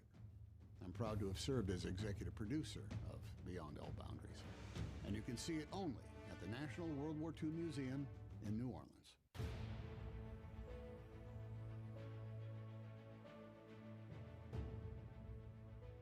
So, John, glad you're here. Yeah, I know you've gotten some logbooks from your grandpa, John Byer, ensign in the United States Navy Reserve, and we did a little look into his file, and I think you're going to find some pretty amazing stories around your grandpa. I can't wait. Yeah. How about we can dive into the D-Day story, because you brought his logbook of D-Day, and then we can say, how did he get there, and then where did he go? How's that sound? So what do you know about his logbook? Just what I've read, mostly the D-Day page, because it's the highlight. But I paged through it before. It's sort of delicate, as you can see, Yeah, but yeah. there was a lot of drama on the boat. Just hearing about some of the weird little frictions that happened between crewmates. So I didn't see that part, but we saw, 2 pages from D-Day itself, and I think there's some amazing clues there. So the ship he's on is a pretty old ship. So this is the SS Balioid. It's commissioned in 1914 in Britain. Why is he on this ship for D-Day? He is essentially part of what they call the armed guard. So as a gunnery officer, he'll be in charge of protecting the ship against submarines, surface ships, enemy airplanes. He'll be responsible for that whole crew and defending it. And we'll talk about his previous service, because he's been on 3 ships before this. Wow, okay. Yeah, so he's already quite experienced, and certainly was seen in high demand. So what's interesting about this, off Omaha Beach, which is, Saving Private Ryan, what they decided is, hey, we need to build an artificial port. And so they had one off the British beaches and off the American beaches. And these are called the mulberries, these giant things that come in from Scotland, and they become the port. But then they had a ring of ships around them that were scuttled to create a breakwater for this port. Oh, nice, okay. And so those are called gooseberries. And so he's a part of the crew of the Gooseberry. This ship, they're sailing across, they're in formation. That's why he said we're set, we're off the coast. And then if you see the next day, now they're following in, and literally what they're going to do, there's a picture of the line his ship's in. These are the Gooseberries. There's 24 of them off Omaha Beach. They will scuttle the ship, so they'll deliberately sink it to create a breakwater. He is the guy that sets the charges to actually sink the ship. So in addition, now he's the gunnery officer. They actually take fire from a shore battery, from one of the German shore batteries. The shrapnel will hit their ship. 5 of the Seabees with them, so the naval construction guys are wounded, and 3 of his crew are wounded as well. He's taken fire from the beach. Wow. They're landing this, which is supposed to be the huge logistic effort.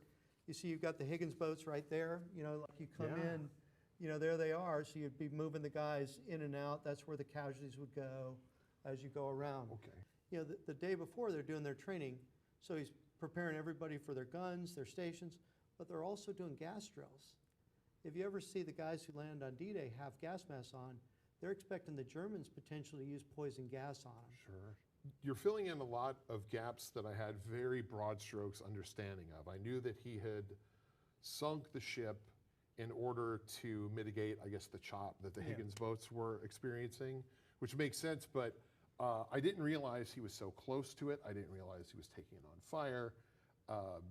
I'm just absorbing this like a sponge. I feel like this is long overdue, and I should have known more about it before, but this is exciting. So we pulled his file. Unfortunately, it's not one of the ones that's damaged from the war. And you see, this is actually a commendation from the commander of 12th Fleet, which is Admiral Stark. Admiral Stark had actually been the chief of naval operations. So you're talking about pretty serious high-level guy. He's the armed guard crew aboard the Balioid, June 44, during the invasion of Coast. And then your ship arrived in the beach on the 6th. You were subjected to enemy fire. We saw that. Your ship was placed in position and scuttled according to plan, which there's the plan. And then after your ship was scuttled at the request of a naval officer commanding a construction unit in the Navy, so that's why the Seabees are there, you provided shelter for 150 men in order that they might be close to the beach for the opening of their operation on June 8th. You know, so the Seabees have to go in and improve the shore so that you can continue to land heavier stuff and heavier stuff. And then throughout this operation, despite all hazards, you maintain excellent discipline among the members of your crew, succeeded in every way in carrying out your part of an important mission. For your leadership, discipline, and outstanding performance of duty, you are hereby commended. So, Wow. you know, not only is it a accommodation, but it's like from the senior admiral in the whole theater. This is a copy from his record. You know, probably nothing he would have talked about, but it validates No. what you see in the logbook as well. That's pretty incredible. neat, isn't it? Yeah, it makes me feel like even more of an underachiever. No, well, that's not, you know, but so you can see, you know, here's the first day of this, you know, they're getting set, the planes are going over. Even mentions in here that the planes have different markings, which are like the black and white stripes just for D-Day. Yeah. It really places him there. Now he's taking care of all the ammo and everything. The package will be to scuttle the ship. And then, you know, he's ready. Oh, wait, really bad day for Hitler, Adolf, which I love. My favorite line. I also really like the opening. Awakened by noise of thousands of planes, huge red glow in the sky. That's just so Yeah. cinematic, and the enormity of that is hard to get your head around. Well, and look, 2 hours later, plane's still going over. Right. Right. It's 2 hours of just So this planes is where going. you're like, you know, the magnitude, the scale, you know, D-Day at last. Yeah. I mean, you know, so it had originally been the 5th, and they had, you know, called it off while a number of these are at sea. So, you know, I think for a lot of people, it's kind of like a pent-up spring. You know, this gets us to 4 in the afternoon, 1600, you know, military time, preparing to get underway. You know, still doing lots of planes going and coming. Won't be long now. They're on their way. So then they're in the convoys. The convoy's going to move to where they'll be, but they got to wait for the tide to be right so they can set the ship. Interesting enough, the ship was refloated later and scrapped. Oh, wow, okay. Yeah. And then still quite a bit of fire, glow, et cetera, on the horizon. As you see, on June 7th is when this ship is then scuttled. And then the SS Balio goes to the locker. Charges set off by Lieutenant J.G. John H. Beyer. You know, I don't know, pretty neat. But That is very neat. Any thoughts on D-Day? Nothing that would be terribly poetic or would contribute much. It's Yeah, you know. it's such, like I said, an enormous event, and it's just truly an honor to be. Yeah, you know, so that goes through, and then next thing they end up on a British ship, the Fosbeck. He's got here, you know, take care of the boys, took fragments out of Floyd's shoulder, you know. Yeah. You know, here he's actually in charge of treating the guys who are wounded as well. So, Yeah. He's a multitasker, it would appear. yeah. So let's talk about what he did before, and that'll set up what he does after. Okay, great. Okay? Yeah. I'd Because love do you to know what he does after? He goes home and he has a heart attack. That's Okay, all I know. So that's long after. So he goes to school, you know, comes back from Normandy, and they send him down to Miami for small craft training course and all the other assault landing craft. That's what he's trained on, because the assault transport will launch all these things off the shore. So he does that for 10 weeks, and then he goes to Oceanside, California for an amphibious warfare course, where he's now trained on amphibious warfare. Why? Because he is going to take on the role of beach officer. So he's on the beach after Just hold on, Normandy? yeah, just wait, he's got to go to the beach. You didn't know he was on the beach, did No, you? I can't imagine he would be terribly excited about that assignment. Well, he might be. So that's his training, and APA is assault transport. And then we have this one, which is, you know, kind of his record of military service. So he's an armed guard school. This is small boat school, beachmaster school. Here's the ships he's on. Hansford and Gosper are the last one, so they, you know, read down. This Balio's the one that they scuttle at Normandy. Whoa. Kind of says where he's in. Oh, and down here, oh, he's got accommodation. So he's got the American theater, European theater with this would be a bronze service star of the campaign, the Asia Pacific theater with a star, He was in the Pacific the Theater? Philippine Liberation Medal, and the World War II medal. I had no idea he had anything to do with the Pacific at all. Well, just wait. So it's pretty Okay. cool. Yeah, so it's pretty cool. So he starts out, so he goes to the Pacific. He'll leave this last class, the amphibious warfare class, and he heads out. And he's initially assigned to the USS Gosper. Very similar, assault transport. The idea is you load up the whole team, and when they leave San Diego, they can land on Okinawa.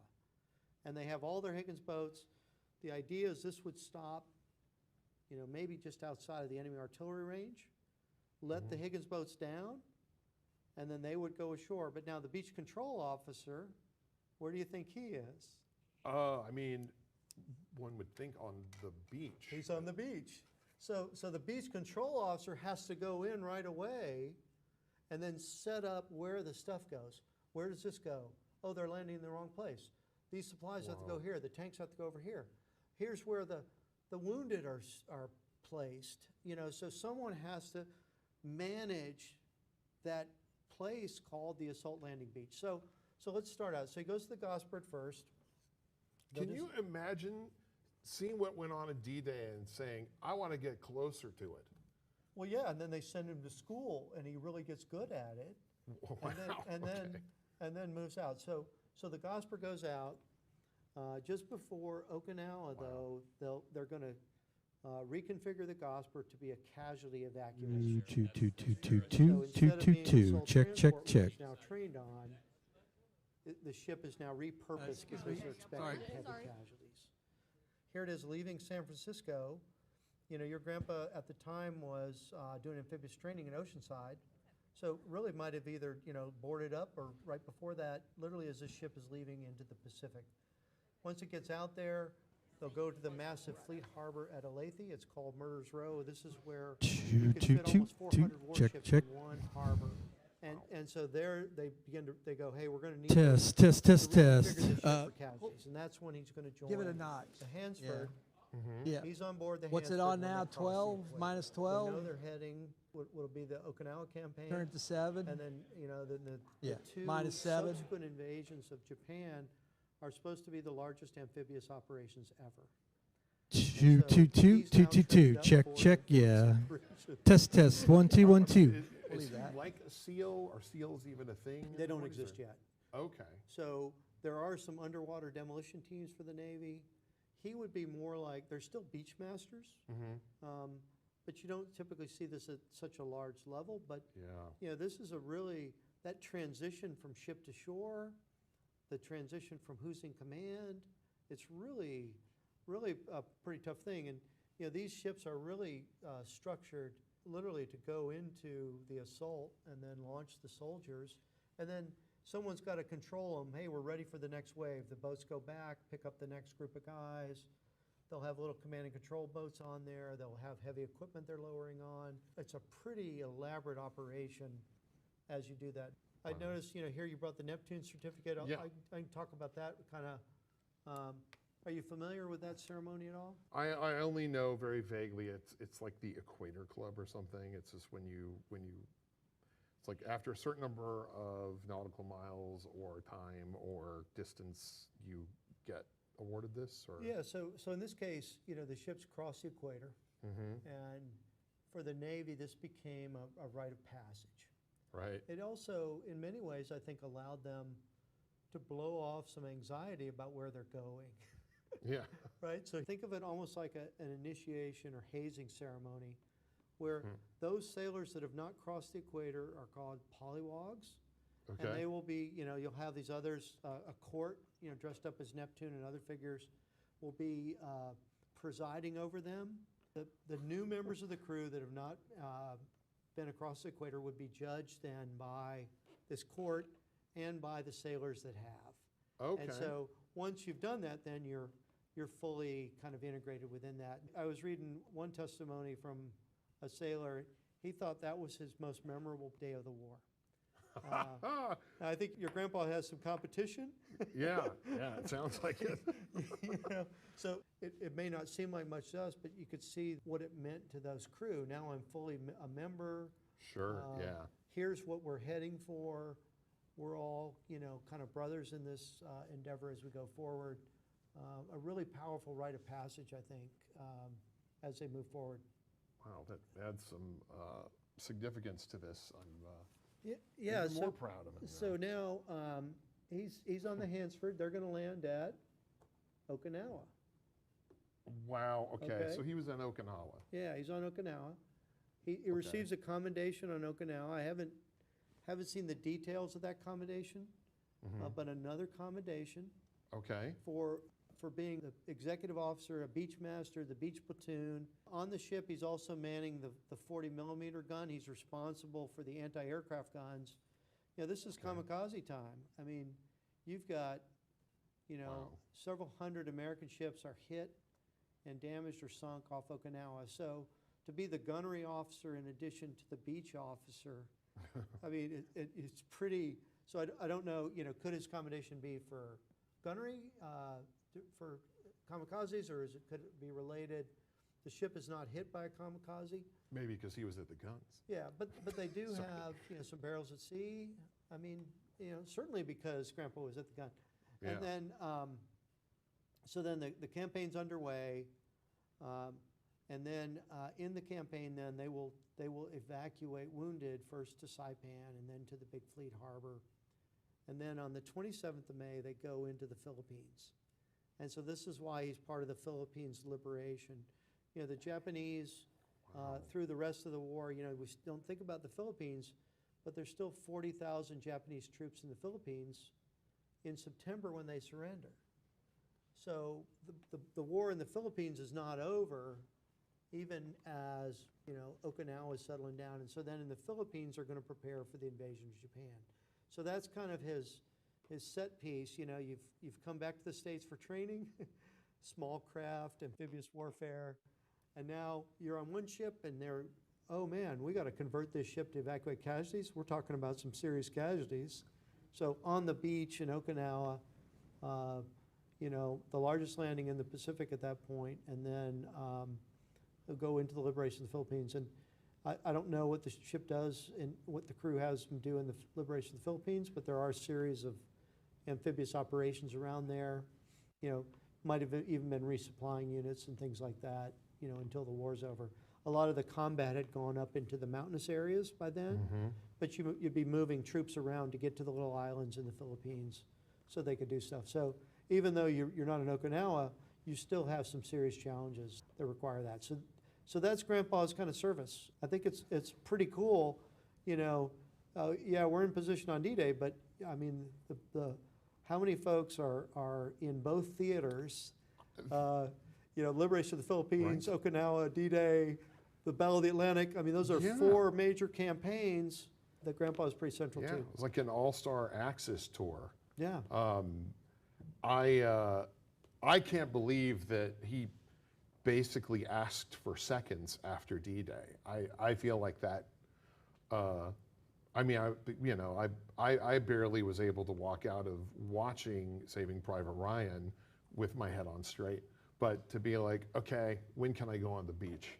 Well, and think of that. Crazy. I mean, he certainly had to volunteer for that. Right. And you know what's ahead. I mean, you're anticipating the invasion of Japan. Now I know why he drank. Well, I mean, I think at least you can understand. He's got, you know, incredible pieces. You know, whether it's the Battle of the Atlantic, you go, oh, that's amazing. Oh, D-Day, that's amazing. Oh, what else is there?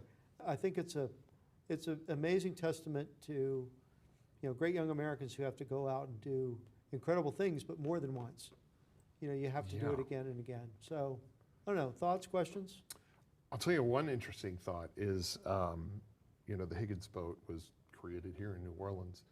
And when we moved here in the 80s from Des Moines, which is where Grandpa was born and died, the connection seemed more based on my father's love of jazz and cuisine.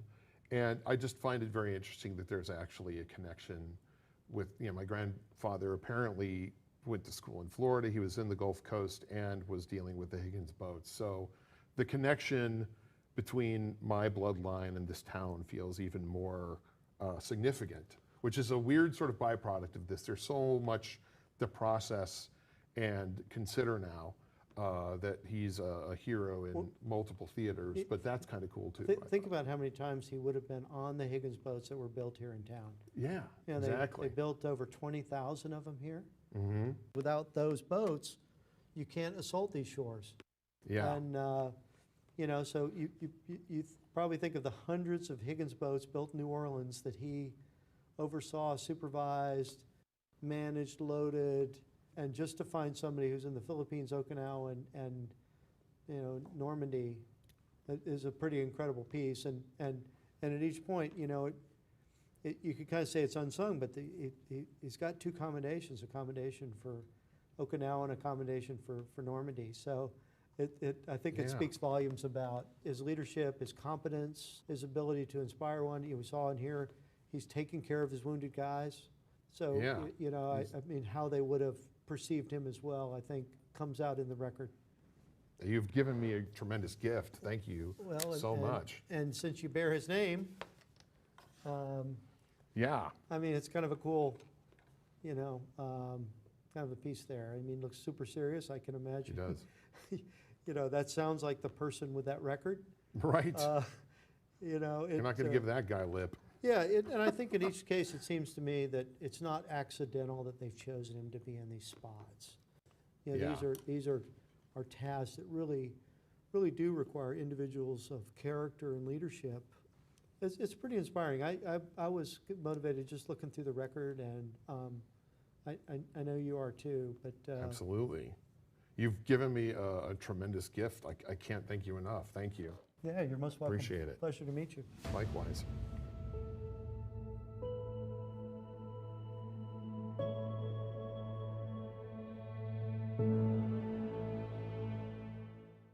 In the dead of night on June 5th, 1944, more than 13,000 American paratroopers boarded C-47 aircraft headed for the Normandy coast. It set the stage for the largest airborne operation in history. This is World War II in two.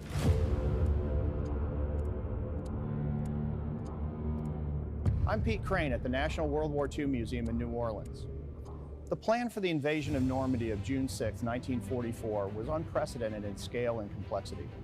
3 airborne divisions, 2 American and 1 British, would drop in the early hours before the Allied soldiers stormed the D-Day beaches. The paratroopers were tasked to seize the exits behind Utah Beach, capture key causeways, and if successful, protect the flanks of the Allied invasion from German counterattacks. This would set up the perfect conditions for a larger Allied breakout across the Cotentin Peninsula. But problems started shortly after the planes crossed the English Channel. A thick layer of clouds and anti-aircraft fire caused chaos among the American Air Armada. Many planes dropped their men far from their planned landing zones, and most of the paratroopers landed with little idea of where they were.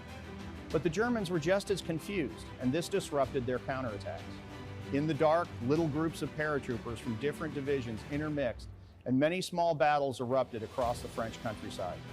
Despite the chaos, the paratroopers and their leaders got organized, took the initiative, and pressed on to their objectives. Within 2 hours of landing, the 82nd Airborne Division captured Saint-Mère-Église, the first French town to be liberated.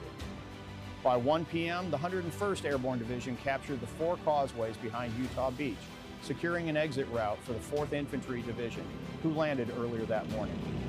In all, 2,499 American paratroopers were killed, wounded, or missing by the end of D-Day. But these losses were significantly lower than expected. By the end of D-Day, the airborne divisions accomplished their missions and secured an honored place in U.S. Army history. I think it changed my life, probably the most, if you could even say profound way. It would be the fact that it showed me that entertainment could be much more than just entertainment. It could touch people's lives. It was life-changing and career-changing. So the career change is one thing, you're in this great gig and wins every award, that's one thing. But you had contact with the real men. You were talking to major winners, and to have them as friends now. The thing that changed it was we had to be a band of brothers, and we could never be the brothers that they were, forged through combat. That's impossible, actors can't do that. But because of Captain Dye and casting and the way it was put together, we immediately bonded in this mission and just became close. So on a personal level, it not only helped your career, but all my best friends in life now is that cast, have come out of that cast. I've worked on a lot of movies and I've worked on a lot of shows, but there's no show where you can't wait to see everybody. Everybody was on the same page. Everybody was working toward one goal, and that was to tell the men of Easy Company's story and do it well and accurately as we could be. And I think we captured the essence of that in a way that really hadn't been done before. So I played Corporal Joseph Liebgott, Joseph D. Liebgott. First of all, he was one of the very few Jewish members in Easy Company. And I was raised a Scottish Catholic, so I had a lot of work to do. I had a lot, to dig in and find this American Jewish fella who also spoke German. His grandmother was German. And he was, he had a little bit of spice to him, which I liked. The other veterans that I managed to speak to, because they would never speak about themselves, but they would speak about their buddies. Every vet that I spoke to said he was a great company man, very trusted. Winters sort of singled him out as with a handful of other of the men, saying, they were the real soldiers that he would definitely go to battle with at any time. And so he had a strength to him. And Lee got yelled across the street. He said, "Tipper," he said, "that's a mortar shell. I'm coming." And he came running over. And by that time, I was not able to stand. And 2 or 3 guys risked their lives to rescue me. But that was just the way we all were.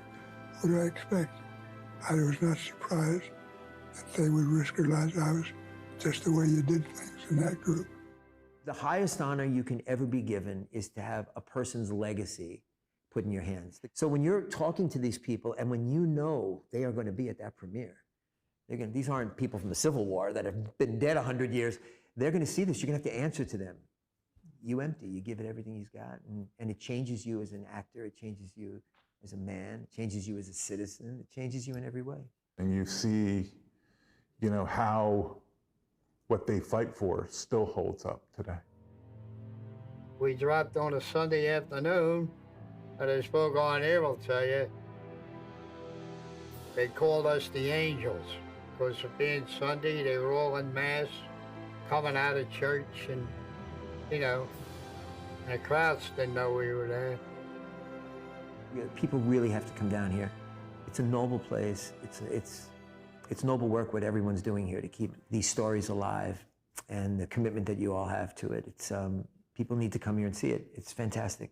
This is absolutely an incredible destination. The program to go through the museum, you take a dog tag and you can literally go on someone's campaign. Some of these men were prolific letter writers, so they've lifted that and they narrate, and you can sort of go and have 50 different experiences going through the same exhibit, following different vets, through their journey. So that alone, just to be able to tell that story or to hear that story from a different, personal perspective is just, it's fantastic.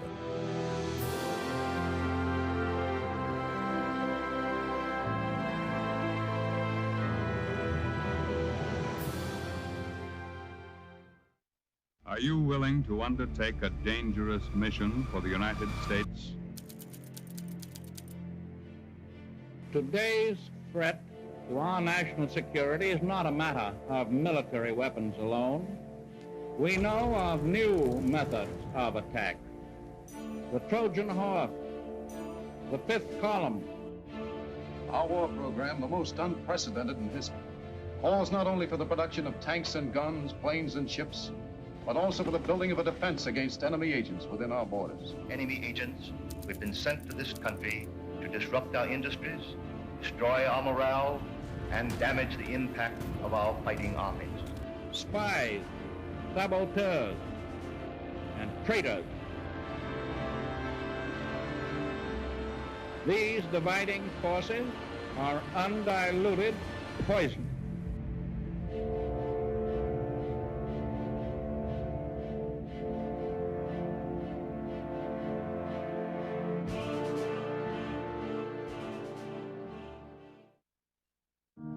people come to say, I've never met a World War II veteran before. Can I shake your hand?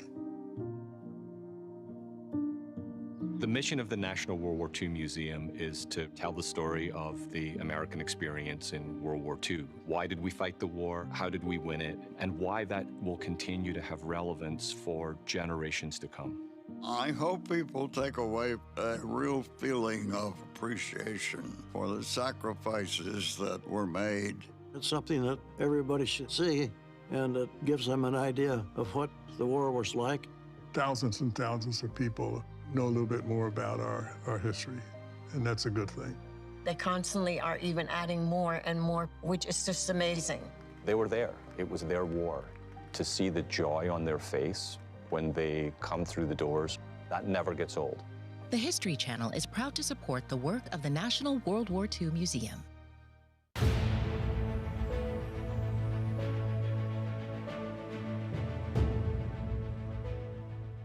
So, John, welcome to the National World War II Museum. Today we'll get a chance to talk about your uncle, Fred Harrison. You know, previously you'd mentioned the family was looking at the family tree and they had, you know, this entry, killed in World War II, kind of question mark next to him. And, you know, maybe give us a sense of what do you know about your uncle? So there was a lot of mystery about my uncle growing up. My grandparents had a very hard time with Fred being killed in action and not knowing exactly where he was. There were never any remains returned. They were pretty much erased him from the family legacy. There was never any mention of him. What I did know about Fred was that he was an avid fisherman. So when I went fishing with my dad, I heard a few stories about Fred. What do you think he did in the war? He flew. Okay.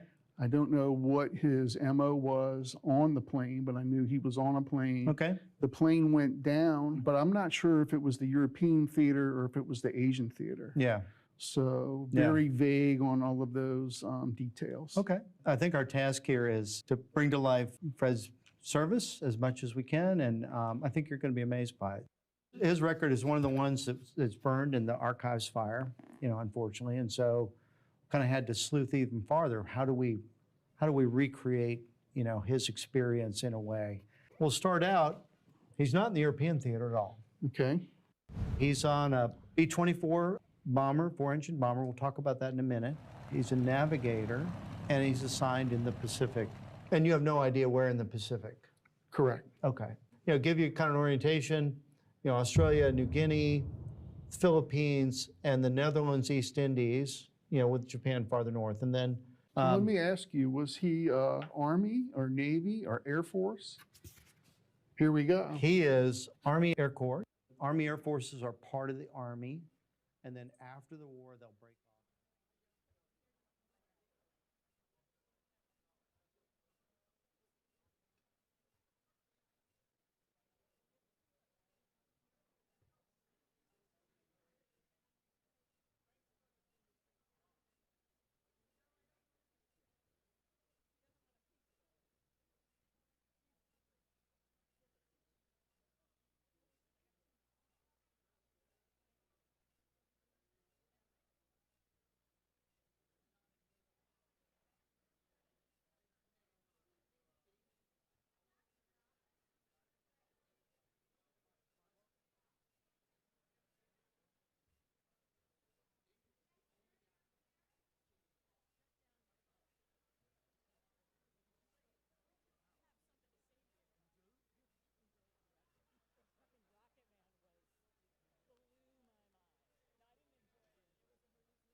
Ladies and gentlemen, before we begin, can you please find your cell phones and be sure to silence them?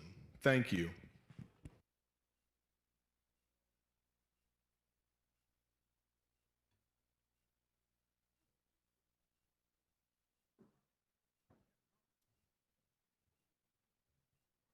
Good afternoon, everybody. Can you all hear me?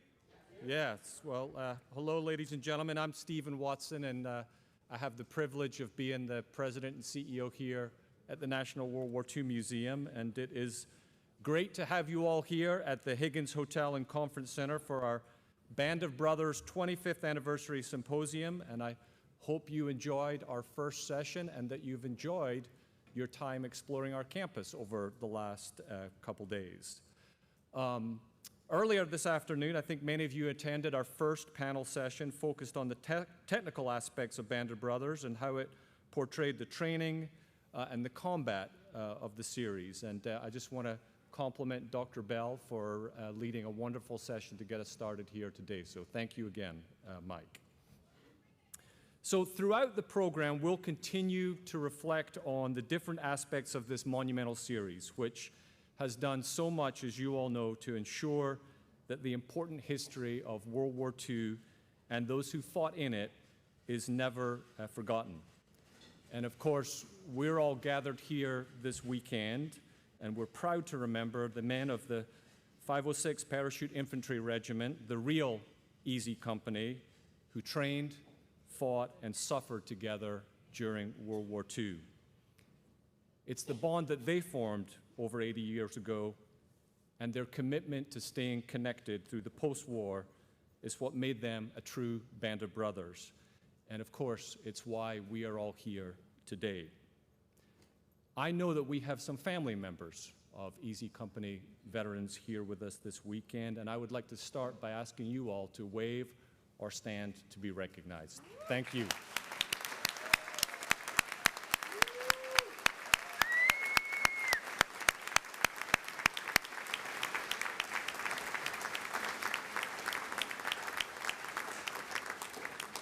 Thank you all for joining us here in New Orleans. It truly is an honor to have you here with us.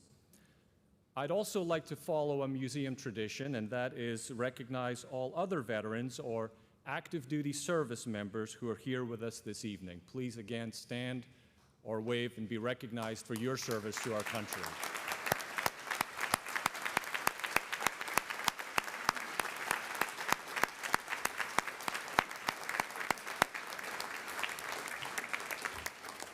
Thank you for your service. And as Mike mentioned earlier, we're delighted to be joined by those of you who are tuning in online to our symposium. And all of this has been made possible with the generosity of some great sponsors, and I just want to take a moment to recognize them, and especially our presenting sponsors, Rick and Kathy Ramsey, for your support. So thank you, Rick and Kathy.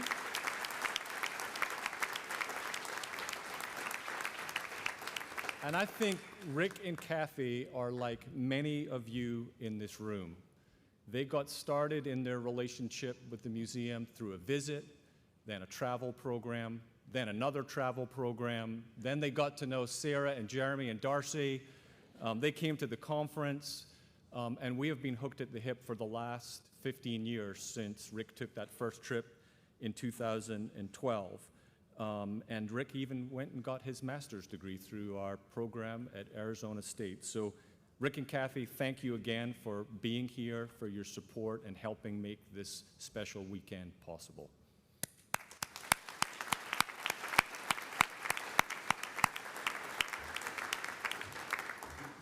Also, I'd like to recognize a few other sponsors. First, one of my 47 bosses, Ryan Adgerson, a board member here at the museum, and his family Foundation, Cameron Batchelor, Michael Ganes, and Sharon Van Baren, SAS Gives, Holly Sasser, and Richard Thacker. So let's give all of them a round of applause for their support. Thank you.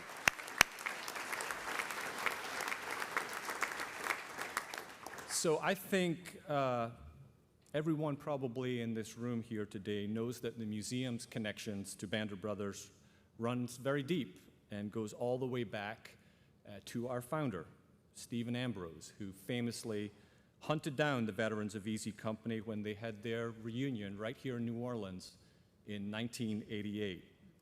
And it was from there that he and his team traveled throughout the country to do more in-depth oral histories. And of course, that all formed the basis for his book in 1992, Band of Brothers. And of course, you all know that that book was adapted into the reason we are all here, the iconic HBO miniseries of the same name, which premiered on September 9th, 2011. In fact, we also hosted a premiere party here in New Orleans with a screening at a local theater and an after party at the museum when all we had was that little one building, the Louisiana Pavilion. But how we remember these men, their service, and their sacrifice is overwhelmingly due to the series. And we are delighted to have over 30 of the cast and crew, many of them you'll be hearing from in this session. You've already gotten to hear from some earlier today, and they're going to share with us their insights in a way that I know you all are very much looking forward to. So I just want to thank the cast and the crew for what you have done to bring this significant story to life for millions of viewers around the world. And I think something that is unmatched and one of a kind, that 25 years later, we are still here, fascinated by this series, and I think we all believe that for the next 25 years, this will continue to inspire millions around the world. So let's give the cast and the crew a round of applause.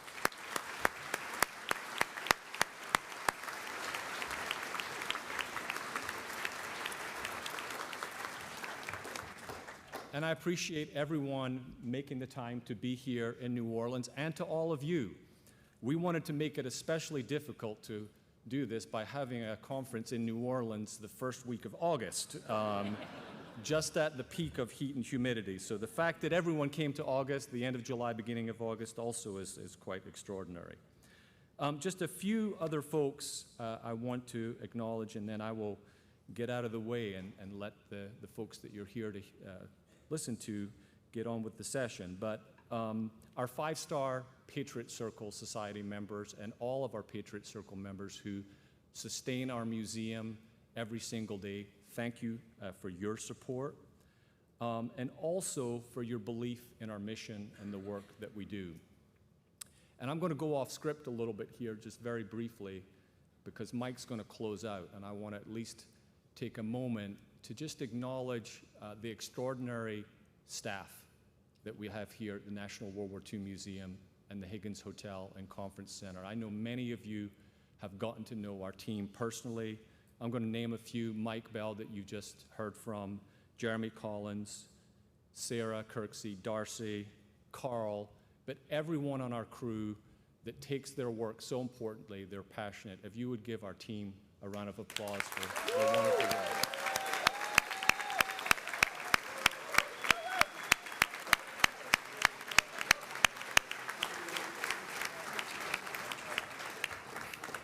And happy birthday, Sarah.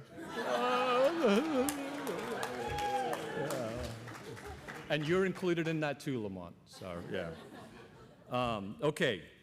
So now it's my pleasure to introduce Kirk Sadusky, who will chair our next session, celebrating 25 years of Band of Brothers, the beginning. Kirk has been an extraordinary part of our museum for 20 years. He has been involved in permanent exhibition development here. He has been involved in travel programs. He has been a member of our Presidential Counselors Advisory Group that advises me and my predecessor, Nick Mueller. Just about everything you see on this campus in our education programs, in some way, Kirk Sadusky has had a hand in this over the last 20 years as this museum has literally come out of the ground. But his day job, of course, is that he is an executive at Playtone, the Gary Getzman and Tom Hanks production company behind Band of Brothers, and he's been there for almost 30 years. He has been involved in all of the series that I know you all have watched. Of course, Band of Brothers, John Adams, The Pacific. He has seen War and Masters of the Air. And he also served as co-executive producer on CNN's Decade series. So Kirk is going to lead this session, but just as a quick little bonus treat before we get there, there is someone else who would like to say a few words to you tonight. So please enjoy this brief video before we start our next session. Thank you. Good evening. I'm Tom Hanks. Stephen Ambrose interviewed every member of Easy Company of the 506th of the 101st Airborne Division in order to write Band of Brothers, along with Citizen Soldiers, which was one of his earlier works. Band of Brothers, however, was about a family, about not just a tight-knit group of ne'er-do-wells, but also about human beings that went through something profound in order to do something profound. Stephen Ambrose told of how every member, whether a non-com, whether a private, whether an officer, who made the 5 jumps in order to get their wings and dropped into places where they were surrounded. And why were they surrounded? Because they were paratroopers, and it's their business to be surrounded, as we say. Those men, many of whom visited the set, and certainly them and their families and their offspring, came to screenings and premieres, whether it was in Los Angeles or actually on the beaches of Normandy itself. And it is for them and for their story that we owe the biggest debt in regards to a night like tonight. They saved the world, and because of Stephen Ambrose and Dale Dye and the actors and the directors and the writers and every craftsperson in the entire crew for those many years that we took in order to make Band of Brothers, it's because of them that we were able to tell their story. And we did so. And congratulations to everybody there tonight. Take a moment to be proud of the fact that we are all a part of something unique, something that is a document, something that will live forever because it is so accurate. They saved the world. We told their story. Have a great night tonight.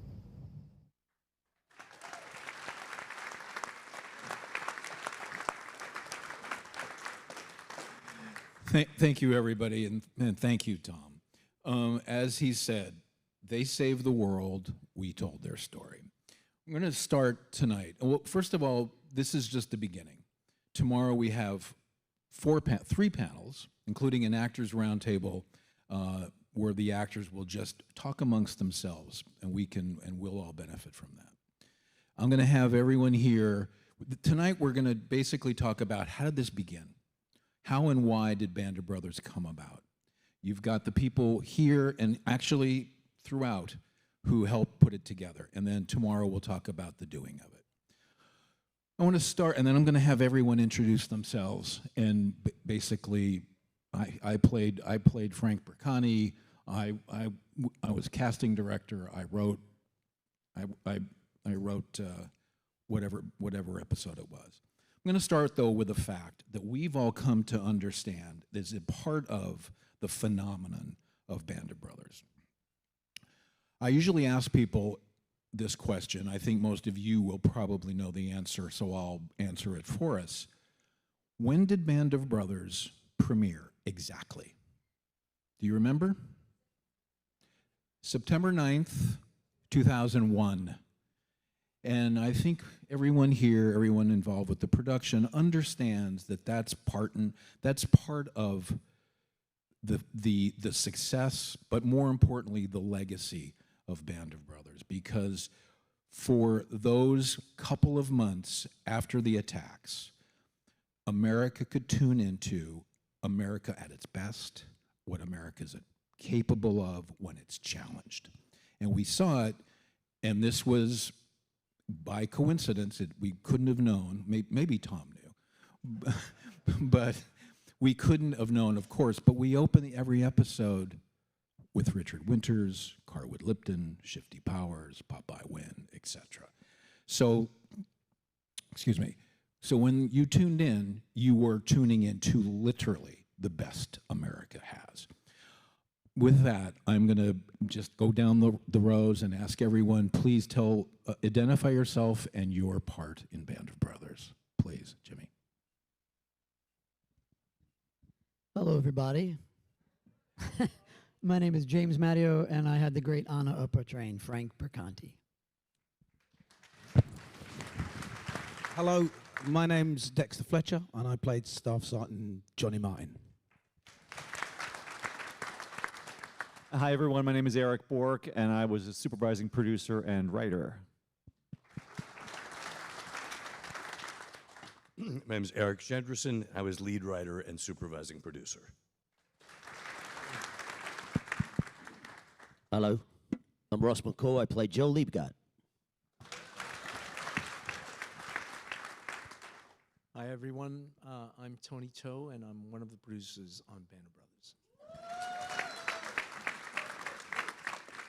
My name's Ivan Schwartz, and I was also a producer on Band of Brothers. Hi, I'm Suzanne Smith. I am the UK casting director. Hi, I'm Angela Terry, and I was part of the American casting team. Meg Lieberman, casting director. I'm Frank John Hughes, and I played Wild Bill Garnier. I know who you are. My name's Rick Gomez, and I played George Luz. And I'm Shane Taylor, on Home Turf, played medic Eugene Rowe.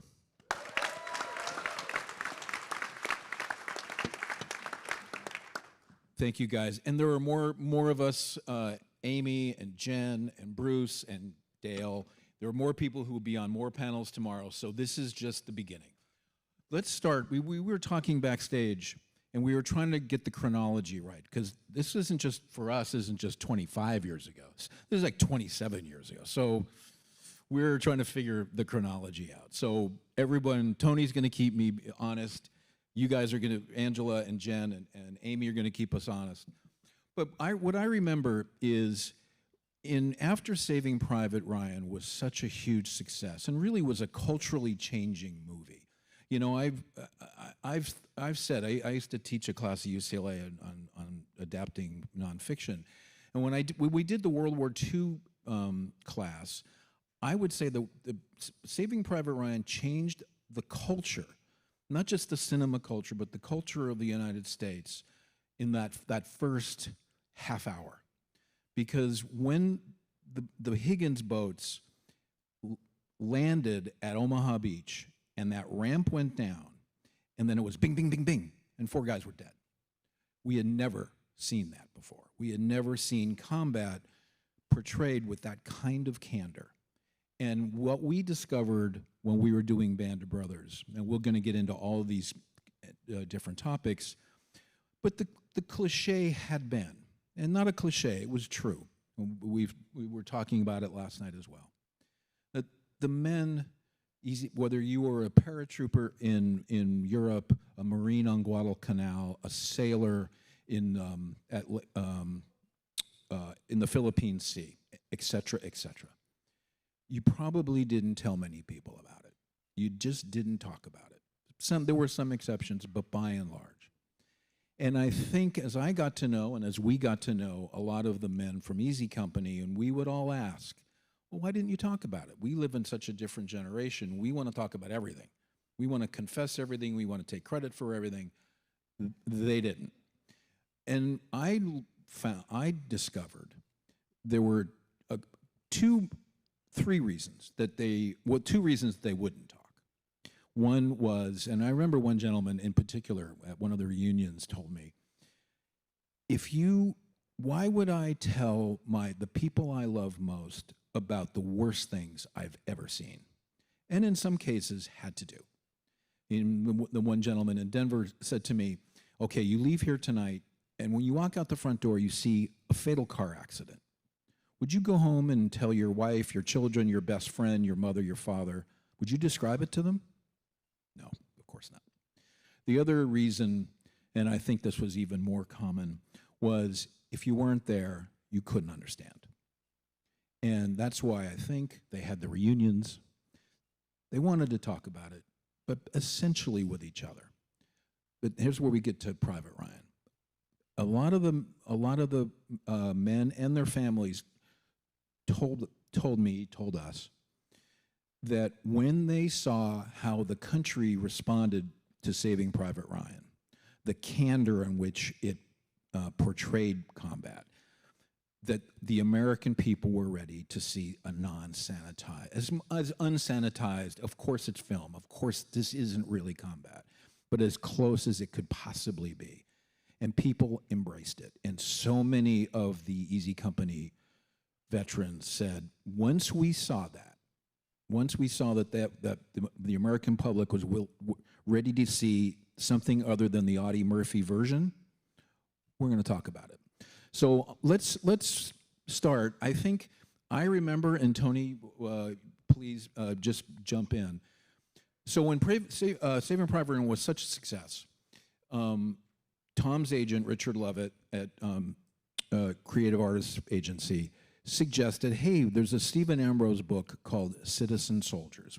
Why don't we grab that and make a movie of that? I'm sure a lot of you here have read it, so you understand it's a great book, but it's a little unwieldy. It's about dozens and dozens of characters. But Tom said, I don't want to do that. But I read another Ambrose book, researching playing Captain Miller, called Band of Brothers, and I would like to do that. That's what I would like to do, and I'd like to do it as a limited series at HBO, which he and Tony had already done before Playtone had been formed at HBO. And he knew that that was the correct format. HBO said, yes, let's go. They agreed right away. Shortly after that, Steven Spielberg and Amblin became interested. Okay, well, if you're going to do Band of Brothers, we want to do Citizen Soldiers. Well, we knew that wasn't really competing. We didn't want to do a Sharks and Jets thing here. So Steven and Tom had a little summit, and I think it was in Venice, wasn't it? And they meet and they hashed it out. Unfortunately or fortunately, Citizen Soldiers was put on the shelf, back on the shelf, and it was decided, okay, we're going to focus on Band of Brothers, and that's really the beginning of Band of Brothers. Tony, what do you remember from this part?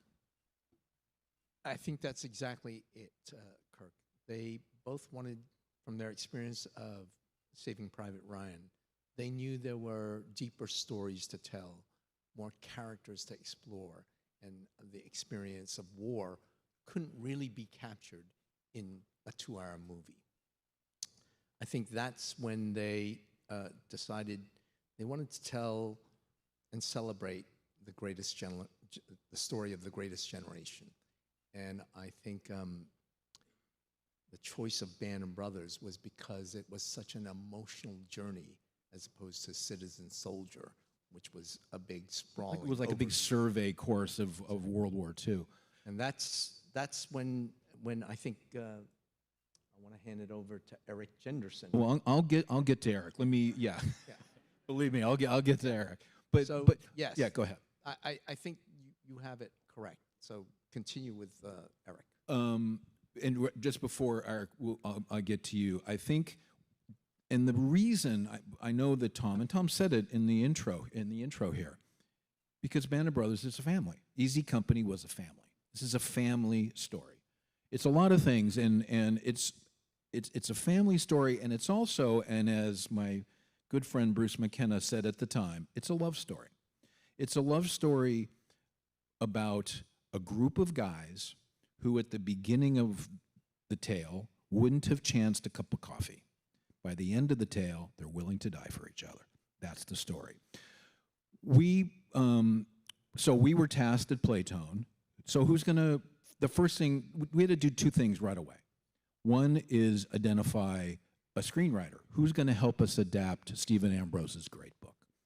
And we had, and the second thing we did, and we'll get into this a little bit later, Tom and Gary Getzman, his partner, said at the same time, we need to go document these guys. They were probably, by this point, I guess, late 70s, early 80s, and older. And we knew for several reasons. A, we just got to get their story down. Who knows how long? In fact, I believe the first veteran that we did send a crew to interview died before they got on the day they were supposed to arrive. So we knew we had to do this quickly, and we knew we had to do it well. We also wanted to do it not just for posterity and probably make a companion documentary, but also for research. You know, we're going to have the opportunity to sit down with Popeye Wynn and Carwood Lipton, and let alone with Major Winters, and really so many of the guys. And that this will prove invaluable to not only to the screenwriters when we bring them on, but also to the actors eventually when we do cast them. The first writer that we hired is Eric Jendresen. Eric, we met with Eric. We had read some of his previous work, and we met with him. We knew he was the right fit. He met with Tom and Gary, and it was a great fit. And so we introduced Eric to Richard Winters. Let me back up. I'm sorry. By this point, we had gotten to know Richard, and privileged. Many of us here were privileged to call him Dick. We met with Dick, and Eric will really expand on this. He had kept journals, well, not journals, but he had kept maps and action reports because he knew one day his Homer was coming along. And excuse me, and there we were. So, and I will say, Tom courted Richard Winters in the sense of, no, come be in my movie, but I admire you. I want to do this. I want to tell your story. Please help us do it. That's where I'm going to turn it over to Eric Jendresen. Thanks, Kirk. Hard to know really exactly where to begin, except with a phone call from my agent. I was strangely enough, in Bristol, Pennsylvania, oddly enough, since so many of the guys ended up being from Pennsylvania, when I got this call out of nowhere from my agent about this book, and had I read it, and I hadn't, and I subsequently did, and it was Diana Choi who flew out to Bristol. I was there in a production, during a production of a play of mine, and she came out, and we spent so much time talking that she missed her train back to the airport. Subsequently, I just looked at the material and gave it a lot of thought, and was extremely excited about the challenge of it all, and divided the story into 13 episodes, and then went and met with Tom on the set of The Green Mile. We met in his trailer for the first time. And it turns out that he and I had broken down the story in exactly the same way. It was an identical sort of structural breakdown. And then I subsequently met with Stephen that same day, and then got tapped to be this lead writer and the first one in, sort of like a Pathfinder, I guess. And you know what was really singular about the experience as I look back at it 25 years later, and the phenomenon that it all is, and everybody talks about being a part of this unique experience. Well, it was a singularity from day one, actually. And just because I happened to be the first one in, I was able to have a perspective that I don't think anybody else did. I watched from day one as everything that happened in the course of this production was singular and unique and different from what I was used to, certainly working in Hollywood. The notion that I could meet one-on-one with Dick Winters and form a profound friendship that would last for many, many years, and watch as his story, the story of the men he led, step by step, day by day, as it got closer and closer to production, everybody who became involved in it realized that they were not making a miniseries. They were serving somebody else's experience. And I can't overemphasize how unusual that is in the business that we're all involved in. For all of the writers who came upon this story and the Bible that I crafted along with Major Winters' help, and used that as a jumping off place to watch everybody who became involved look at this thing and say, well, this is actually different. This is not about us. Watching egos completely set aside or checked at the door. Never seen anything like it. And it started day one. And it started from the top, certainly from the leadership that was shown to me by everybody at Playtone. And you played a huge part in that. Because here we were about to launch what at the time would be the most expensive miniseries in history. And the guy kind of in charge back at home at Playtone is a historian. Not a producer, a historian with an enormous heart and a tremendous intellect that was running this whole thing. So everything about this was highly, highly unusual. And I think that notion of serving the experience of these men who served this country in the manner in which they did infected everybody who was involved from day one to the premiere. Well, thank you for the promotion, Eric. I was just a lowly executive. I was not a I know historians, but thank you.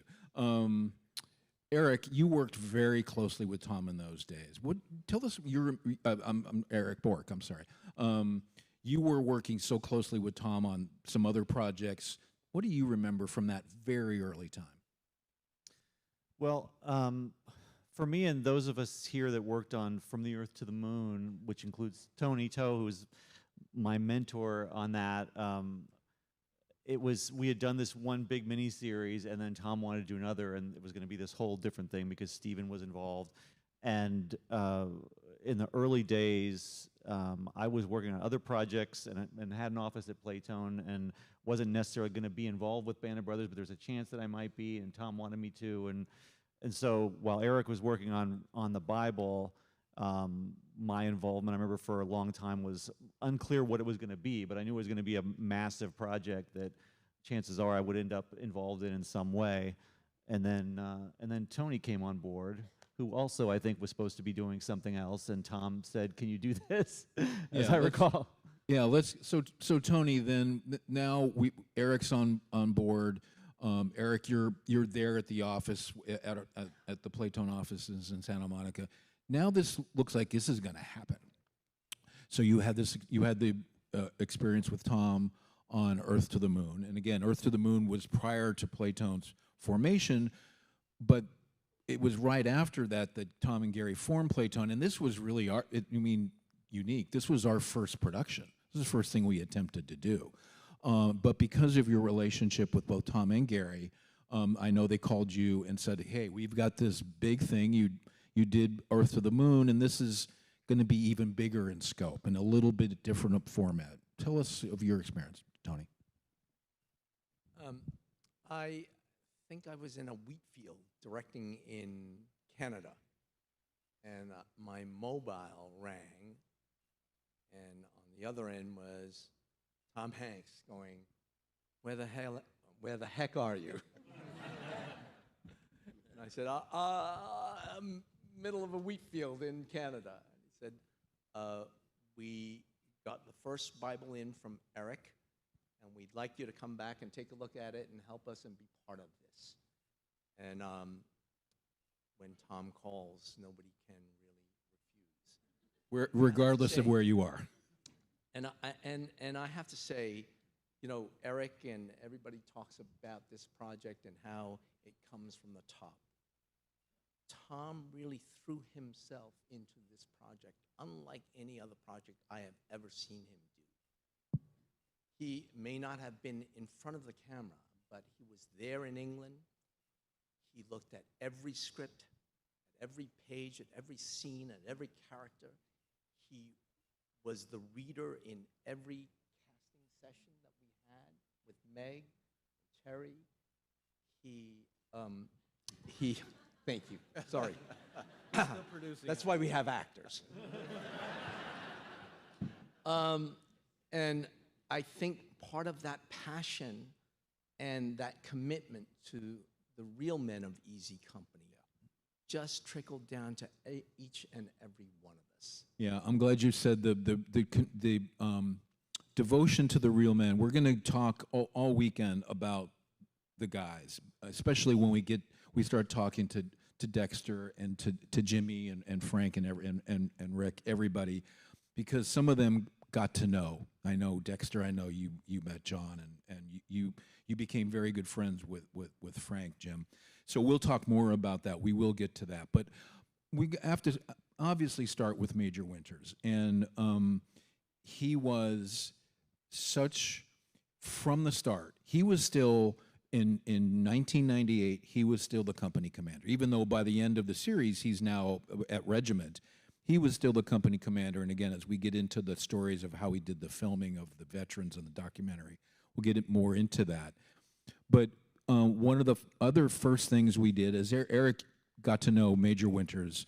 I think Major Winters told me that you psychoanalyzed him, and I think but he didn't mean that as a joke. I mean, he wasn't being humorous. He meant it as I finally got to open up to somebody about this.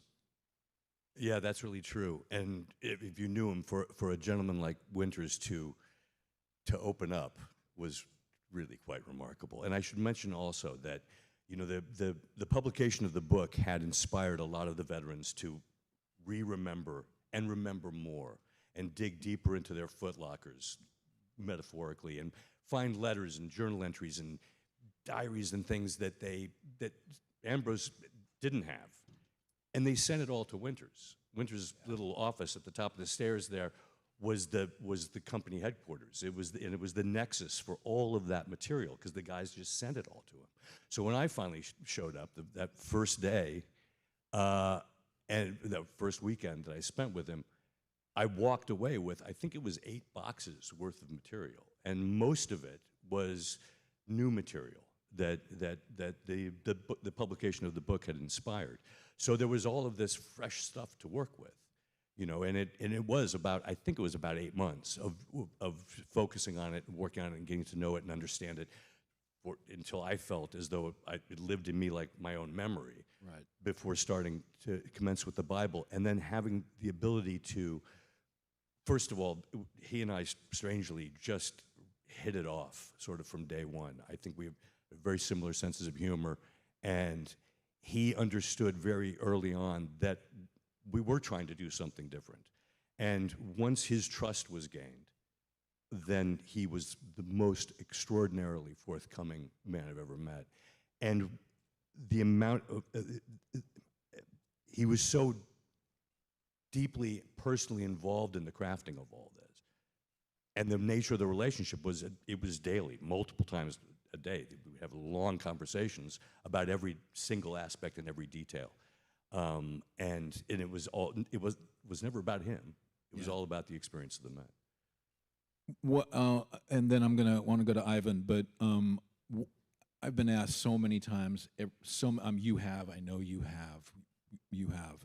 What was Major Winters really like? And he's a very tough man to summarize, I promise you. But I will say this: I don't know how many college basketball fans there are in the audience. I'll bet it quite a few. Regardless, I'm sure most of you, if not all of you, have heard of John Wooden. He is the man. I got to know Richard pretty well as well. And he is the person. I went to UCLA, so I'm very familiar, and I grew up in Los Angeles. So I know very well who John Wooden was. That's who Richard Winters was. That kind of, he walks into a room and you listen to what he says. And whatever it is, he had an authority that was just unquestioned. And it was a moral authority that was just so obvious. So as Major Winters was on Eric's couch, production needed a liaison with Major Winters, and that's when Tony contacted Ivan. Tell us, you got very close to Richard and Ethel Winters. Tell us, Ivan, about your relationship with them.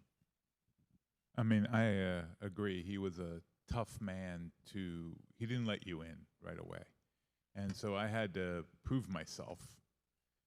So we were initially like going to talk with him, but he wouldn't talk with me or have breakfast with me until I read Undaunted Courage by Ambrose. And then I had to give him a book report of it the next day. I'm not kidding. And then I needed a letter from Tom Hanks introducing me to verify who I was in order for him to take this meeting. So that all had to happen very quickly because I was only in Hershey, Pennsylvania for a short period of time. And so that's how it all started. So I ended up with a letter from Tom. I ended up reading Undaunted Courage, really good book. I'm sure they sell it here. And reporting back to him. And then once you proved to him that you were serious, then he would, like Eric said, he would open up to you. We have great conversations. I got to know his wife Ethel very well. And throughout the production, I got to spend a tremendous amount of time with them. And well, the other veterans. Yeah, and we'll get to all the other guys too. But it was a remarkable experience, and he was a remarkable man. And the one thing I can tell you is that until the day he passed or one of the other veterans passed, they would have taken a bullet for him into their 90s. That's what kind of man he was, is that he for them.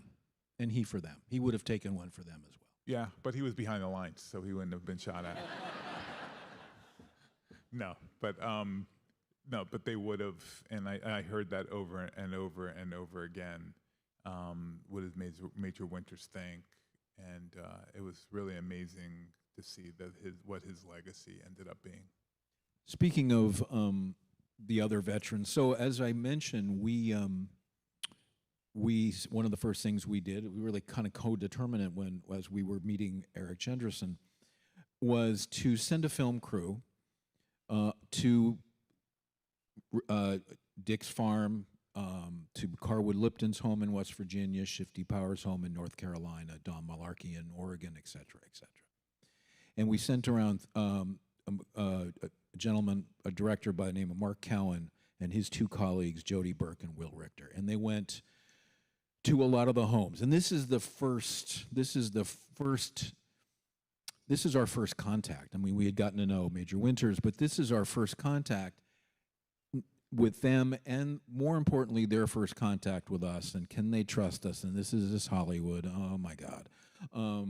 But one of the things that we discovered was that the night before our crew would show up at the respective Easy Company home, Major Winters would call them and say, you can trust these guys, and I would appreciate it if you talk to them, it's up to you, and gave them, not their orders certainly, but encourage them. And again, when you have that kind of moral authority, that's really all you need. And so he continued to do that. And then as we got to know the guys, and as Eric and you guys got to talk to the men who really did open up, and again, over the next 3 days, we'll talk more specific things, particularly when we can integrate the actors more into the conversation. But one of as I told you that story, I think it still remains our favorite story of Playtone, of the whole experience. Why is there a crowd outside, the house, this house? Did people think, that Tom Hanks is going to be here? And no, of course not. What it really was, it's the first time grandpas told these stories, and they told their stories. I remember I went to a reunion in Denver, and the Mark Cowan called me. I called him when I got to the airport, and I called him, hey, just to check in, and he said, just get a hold of yourself before you get here, because you've never seen anything like it. And so when I got there and I went to my first evening of reunion, I had to give a little, basically catch everybody up and give a little talk. And I realized very quickly, this is not a reunion of a bunch of World War II veterans. Or a group of World War II veterans. This is an extended family reunion, because the wife of one guy knew exactly, and Chris, you're shaking your head because knew exactly what was happening with the grandson of somebody else. They knew each other's business in the best possible way. And it evolved into that. I know it took a while before that part of the reunions, that family part, but as the families grew, and as they had children and they had grandchildren, you realize they all knew basically the way you know your cousins and your brothers and your sisters, let's say cousins, they knew what was going on and continued to. They had reunions every year from 1947, and I don't know the exact last year, but it was well into the 2000s. So we all understood that. When you signed on, you understood that that was the process. Guys, let's talk about, and then we want to get to casting too, because I know that's, how did you decide, and Eric, how did you break it up? Who was going to tell which episode, and even which incidents from the book are going to be dramatized? Before I answer that, I just wanted to underscore something that you brought up. One can't say enough about Mark Cowan and what he did, not only in the event, but for the show ultimately. And I just like to briefly speak about this, because you mentioned that was sort of the first ones in with cameras. And so here's this documentarian with a documentarian's touch and an elegant approach to making documentaries, who showed up in the early days before these gentlemen really knew that they could trust us, before they'd met their actors, before they'd gone, we'd advanced very far. And it was very early days, and the way in which Mark acquitted himself and got their trust, and what he captured on camera was so extraordinary, and would end up branding the series. Yeah, and it was Mark, and it was and Will and Jody. They were, because I saw firsthand. I remember we were in New Orleans. We were at the reunion in 2000, I believe it was. Yes, it was 2000, and it was at they were holding it at the Hotel Monteleone, and you went from a year before. Grandpa didn't talk about it. They were lined up in the hallway to get into the room to talk to Jody and Will, and particularly Mark. They had, and really Mark, got them to open up about you, and you see it. You've seen the footage at the beginning of every episode. You've seen the documentary, I hope.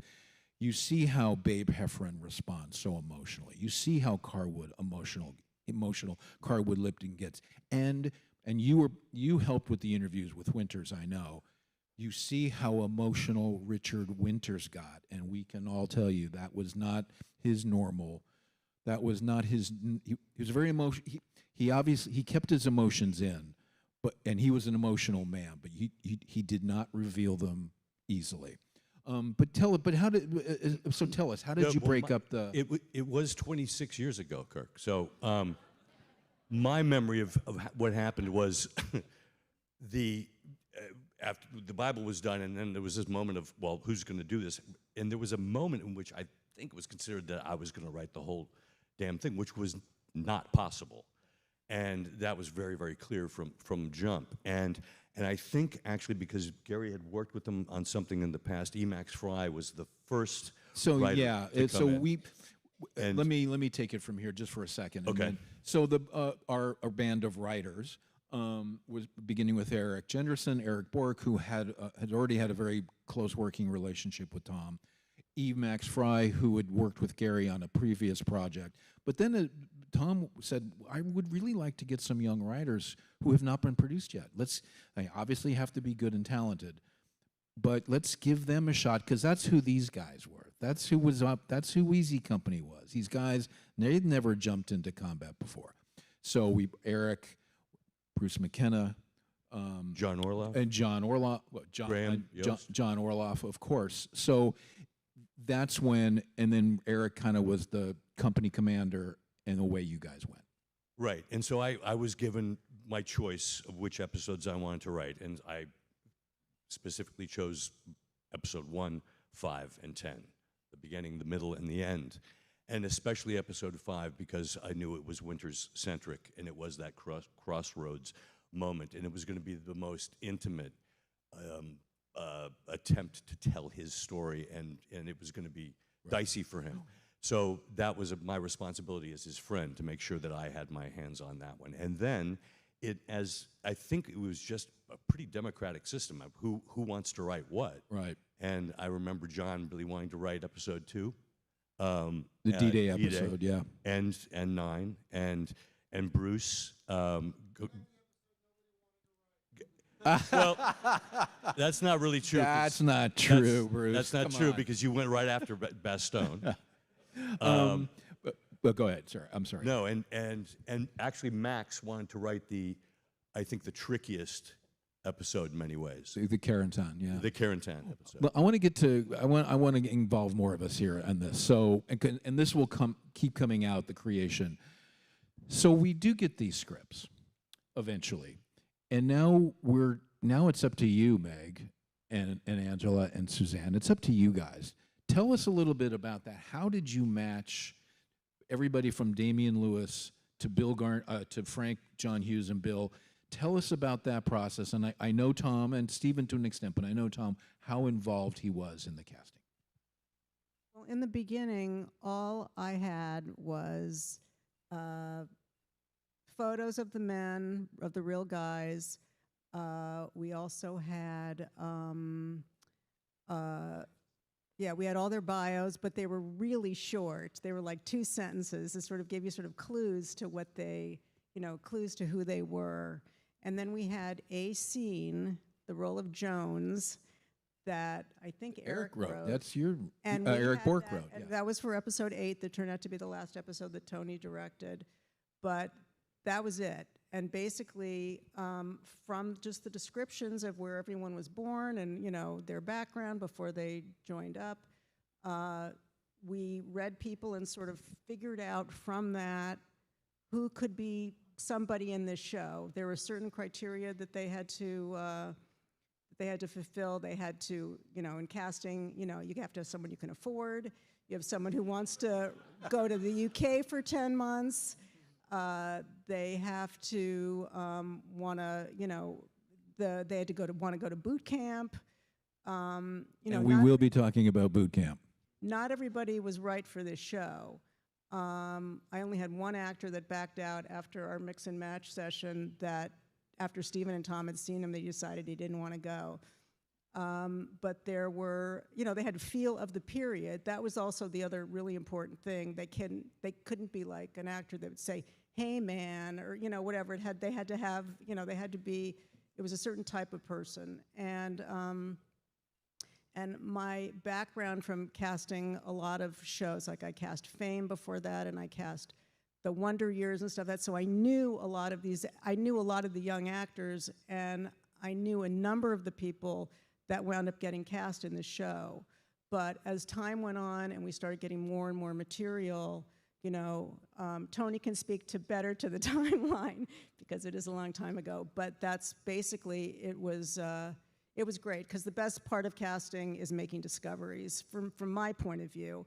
And, it was an incredibly fun project to work on. And obviously, because it was a true story, it resonated so deeply, not only with us, but with the actors themselves that came in.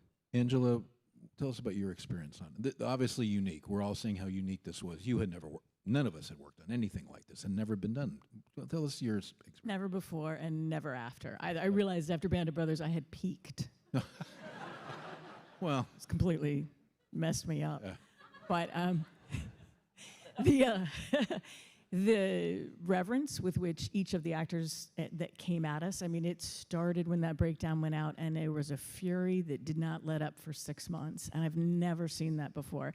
And the passion that came from the American actors and the British actors to be a part of the project went clear back to their roots. It felt like it was blood driving them from their family histories to be a part of this. We had people drop off rations and anything to get our attention. And they'd come in uniform to the window and, "Can I audition for Band of Brothers?" It was relentless. It really was. Buckets and buckets and buckets of submissions. I think Ross McCall came in to his audition and kissed Meg Lieberman on the mouth. Shameless. Wait, Suzanne, speaking, so obviously we have a very... No, we're not. Ross, you'll get your chance. Okay. I don't need to explain a thing. You all know. The decision, and Tony can talk better about this, but the decision was made. Did you want to respond, Meg? No, I wanted Ross to explain. All right, Got very it. quick, Kirk. I'll be 2 seconds. I go in. Meg has. They have to meet a lot of people when they're casting shows, right? A lot of hands come in, a lot of handshakes, a lot of people want to be a little close, right? She had a sign outside. First of all, I met Angela first. I went in. It was in a hotel suite in London. It doesn't sound as dodgy as I'm saying right now.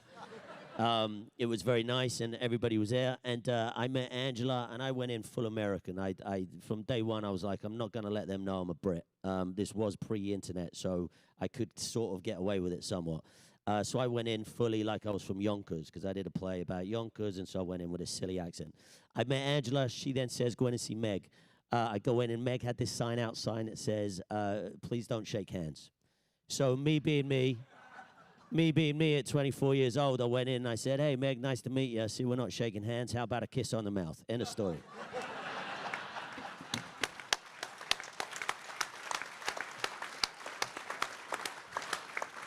And that's all it took. Say again. No. And the rest of the story we'll Right, we'll leave that alone. was it. It was all mostly a professional. Okay, all right. Suzanne, the decision was made to shoot in the UK. We obviously have a very large British cast. Tell us about casting British actors as American soldiers. I think the hardest thing was Meg wanted to make sure that everybody could do an American accent. That was your biggest concern. She also loved Brits because, you know, we look, we don't look modern. You love English teeth. So, yeah, I mean, we shot just outside of London in Hertfordshire. It was an old Air Force base, Hatfield. I don't know if you all know that, but it was an amazing experience. And it wasn't just the boys, the American boys, that we cast. We had to cast French, German, so there were sort of other accents as well. But it was a really big task. So you would often have to come in and then have to come in again with a different role. I'm sure, I mean, how many auditions, how many months of auditions did you do? All I know is there were 144 roles, and I think 38 Brits got leads, and I think 14 Americans, it's maybe 18. But it was an enormous undertaking.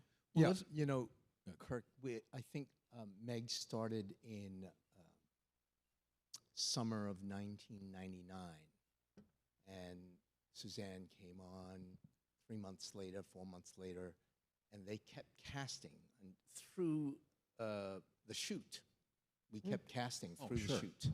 So they were on it for a long time.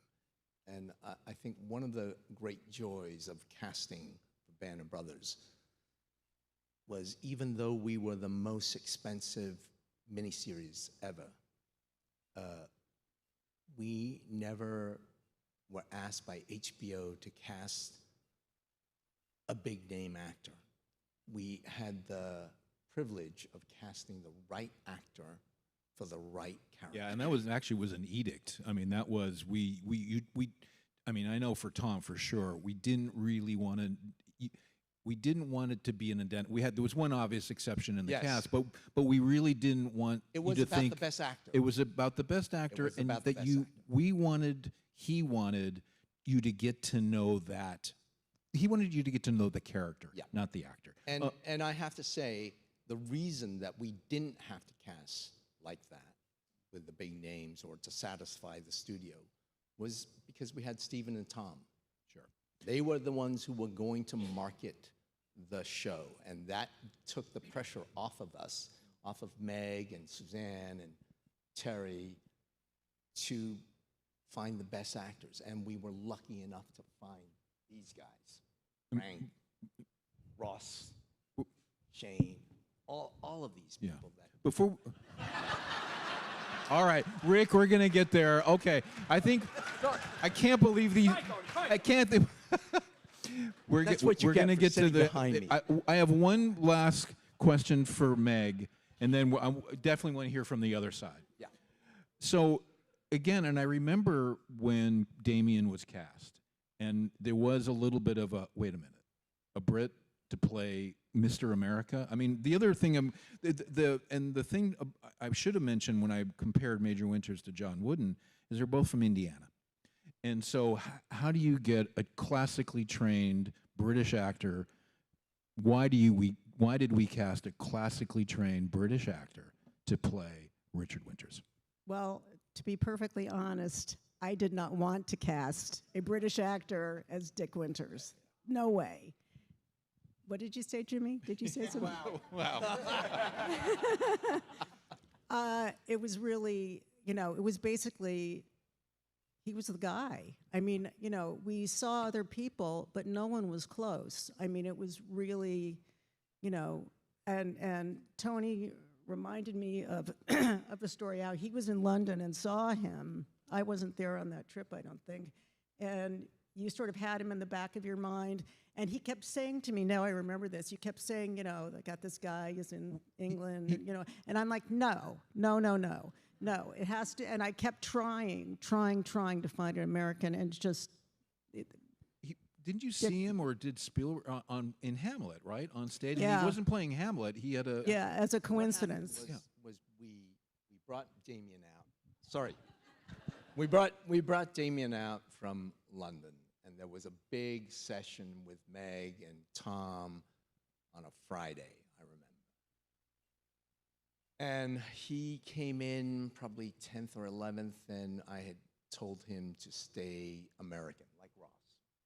Don't reveal that you're British at all, just do the reading with Tom and Meg. And I think after he did it, we all looked at each other and said, he's Dick Winters. And then the whole Laertes thing happened on Saturday because we got Stephen in to take a look at It was just a meeting, because he didn't need to read him, because he knew his work. Yeah. So he came in to meet Damien on a Saturday, and he sat down and he said, oh, you look really familiar. Weren't you Laertes in Hamlet with Ray Fiennes and on Broadway? And I said, yeah, that's right. And he said, you're our guy. There you go. Well, let's talk about the other guys. Jim, Dexter, tell us about the other side of the coin. You've been hearing from us what we were looking for, what we wanted, what Tom needed. What were you guys, young actors? This is a huge project. Well, I was first offered the role of Richard Winters.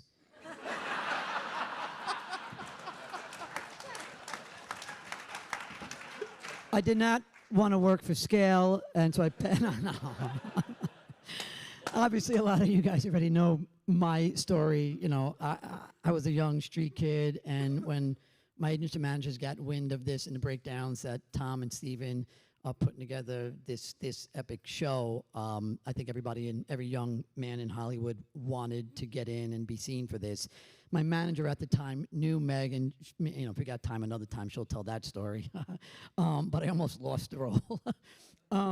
And I was part of that 6-month ordeal. I went in every month and read for different characters, and read with Tom at one point, and then was there for the last session. And what I do remember about the last session is we were told, you're going to be there for 6 hours. You're going to have an hour break in between, but just be prepared to potentially be there for 6 hours, if what I recall. And I was one of the first ones brought in. And then I came, and I thought we did a good job. I went in with Kirk Acevedo, Frank John Hughes, which is 3 Bronx guys, and I thought we knocked it out of the park. Steven was in there with the camera, and it was exciting, and he remembered me from Hook, and I was over the moon, knocked it out the park, walk out, probably all piss and vinegar, looking every actor up and down, kind of going, good luck, it's mine. And I didn't get called in again for the entire time. And when Meg came out and thanked us all for our time, and they're going to make decisions soon, I remember walking back because I had like boots on and camo pants on and tried a green shirt on. I just remember almost like breaking down and crying because I really wanted the role. And then, another month went by, and I got the call that, you'd be portraying Frank Perconti. And what's funny, Meg, because you say you only got like a brief little description. My description that I got from you guys was Frank Perconti, Chicago, Roman-nosed Italian-American. That's all I got. So I'm going, well, I got a big nose, I guess, But before we get to the fact that you were British was never really an issue. No. Would you all love to see my British accent? Dexter, and then I know it's the same. It was same with you, Jim. But this is a guy that you got to meet. You got to meet Sergeant Martin. Talk about that. That's a thing you just can't make it up because you have a responsibility to the man you're getting to know. Yeah, that's one of the profound moments that happens during the process, because you audition for the part, you come meet Meg, and you do your best American accent, like Ross. You maybe don't go for the kiss, but you want to impress. But more to the point, throughout the process, a lot of the veterans started to arrive and turn up on set, and you kind of had a sense that you had a responsibility to this incredible generation of men, what they sacrificed and what they did.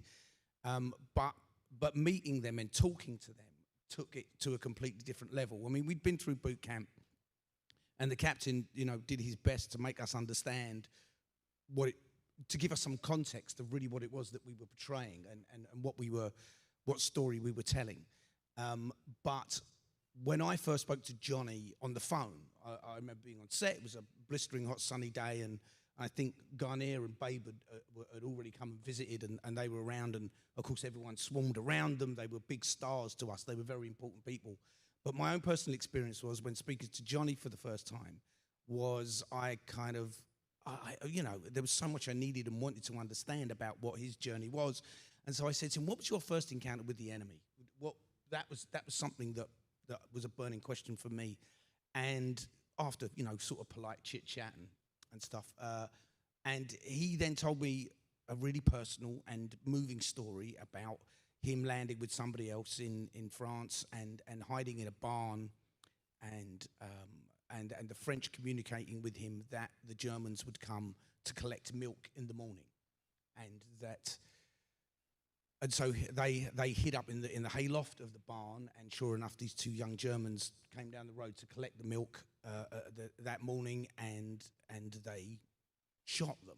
They attacked them. I can't go into detail of what really happened to him then, but what did happen with Johnny is that he started to cry on the phone, and I could hear that and feel that, and that then made even more prescient and clear to me about the responsibility that we had playing these men and telling their stories, because this was the generation, it was still within living memory, the story that we were telling, and that's what was really important, it seemed to me, and kind of profound about it, that they'd gone through this incredible, tough experience, and that, that they were the lost generation of it, and so sorry, but. Yeah, so it was really difficult. It's a real shift in understanding being an actor, because you get to play all these different roles, you get to play different parts, and you imagine and invent, but it's so rare that you get an actual really emotional, real contact with something so deep and personal and profound. And not just a real person, but a real person who did something really important. Yeah. Ross, tell us about, other than your Romeo impression, tell us about your experience and with Band of Brothers, and again, playing this real American, a real American soldier. First of all, Meg, I'm sorry this came up. We'll let it slide. It's dead now. People have often asked me. I didn't get to meet my guy. He passed away way before the shooting started. And at first, I sort of felt a little hindered by that. Somewhat, I guess I was a little envious that the guys were getting these big portfolios of their men with family numbers, letters, communications with their veteran. And I got a manila envelope with one picture, and it was a picture from the book. And I was like, guys, save some paper. Come on, what are we doing? But I only had this one image of Joe. And I obviously used the book. I'd used the book as research as I was auditioning. I got through that book, and I had it in my back pocket for a long, long time. So I had that to go on. But what I quickly realized was the veterans that we did meet, just like Dex saying, you know, when Babe and Bill came down, it was like the Beatles had arrived. We were so excited to be around them and honored to be around them. And once I started speaking to the veterans, Johnny Martin became a dear friend of all of ours. We used to go to his house over in Arizona. It was like, you know, we all got to know all the vets really well. And I realized quickly that they don't talk about themselves very often, but they will talk about their buddies. And so it was something that I realized I was actually very fortunate in a way, because I could go to them and lean on them a little and say, tell me about the kid, tell me about him. And there was a strange moment that was very emotional at the time, where I could sense that they were sort of using me as their representation of Liebgott. You know, she's no longer here, so they sort of liked it in a way. They liked retelling the stories. So for me, it was just a vast amount of knowledge that I got from the other veterans. Thank you, Ross. Well, and speaking of, I believe, and we've talked about this a lot, in terms of the closest relationship, actor to veteran, was Frank John Hughes and Bill Garnier. I think we'd all agree with that. You guys, I mean, truly, you were became his son. You tell us about playing Wild Bill Garnier and what was that? And I know it changed your life. Talk us about that. I got lucky. I had a lot to work with. He was larger than life. And my first contact with him was, I had done about 3 or 4 auditions with Meg and with Tony and with Tom. And before the final audition, I went to see Meg, and she told me, there may be a tape on my desk that has footage of Bill Garnier, and his phone number may be in that case, and I may go to the bathroom. And when I come back, that may be gone, and I won't know who took it. And I said, okay. And she said, excuse me, I have to go to the bathroom. She left. I took the tape, and I left, and I called him. And I didn't know how to pronounce his name. I thought it was Guarniere, because I thought it would be Italian, but they had Americanized it. And I said, Mr. Garnier, yowza. That's how he always answered the phone. And I said, Mr. Garnier, I'm Frank Hughes, and I'm going to be auditioning for you. You can't, kid. They already got him. And I said, what? He said, they already cast him. I had dinner with him last night. And I said, all right. Well, I'm going to go to the audition anyway. So I started to talk. He said, oh, really nice kid. He's from New York. You'd like him. You know, and I said, wow, really threw me. And I said, well, I'm going to go. And I said, Mr. Garnier, do you have any advice? And he said, yeah, just remember, I was a 19-year-old paid killer. Anything else? I said, no, that's good, sir. You know, and I went and I got the job, and we did the final audition, and I got it. I remember Jim at the audition. I was next to him. He was amazing, and I was saying, if they're thinking about him from Garnier, I'm not getting it. He was so good, and Steven knew him, which was incredibly intimidating. To be standing next to someone and Steven Spielberg go, Jimmy! You know, I was just like, oh, forget it. You know, this guy's in it. And then I got the role, and I called Bill. And I said, Mr. Garnier, unfortunately, your friend didn't get the job. He didn't get it, and I got it. And I would really like to talk to you. And immediately, whatever you need, kid. And he just, as fearless as he was in combat, it's as fearless as he was doing the next hardest thing, which was just sharing, which he did not share. And we just talked 3 or 4 hours every day, all the way up to production, through production, and he just, anything I needed, he gave me. And in that, he became like a second father to me. His family, everyone. He was just became such an important person in my life for the rest of his life. I was going to say, because it carried on for the rest of Bill's life, your special relationship with him. Yes. Can I just add Please. one thing, which is that the other actor that sought out Garnier himself, he was in the running, like sort of generally, and went to his house. And, you know, he was someone that we had considered, but it was just so, this is how actors are. They just really, you know, when you really want something, he really went to meet him and all that, and it didn't pan out. So the right guy got the part, but that's acting. Rick, is that That's what prep. actors are really like?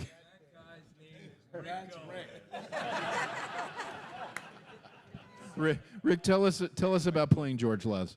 Oh man. First, I'd like to say that I have the utmost respect for Meg Lieberman and would never try to kiss her on the mouth. I would never say anything like that. I would never insinuate anything like that. And Meg knows that. Meg knows that deeply, and I want this audience to know that as well. Yeah, I don't. I mean, we've talked about this so much. It feels like to me, so much of the experience as I remember it is meeting a bunch of young guys my age who felt like they all wanted to pull the weight in the same direction at the same time. And if you didn't do that, you weren't going to be a part of it. And so we all decided we were going to do it with everything in us. And we kept each other in check, and we demanded that we did that, and we still kind of do to this day. I got married on September 15th, 2001, 6 days after we aired, 4 days after 9/11. How many guys went to my wedding? Yeah. There's a bunch that are still not here. So it's not a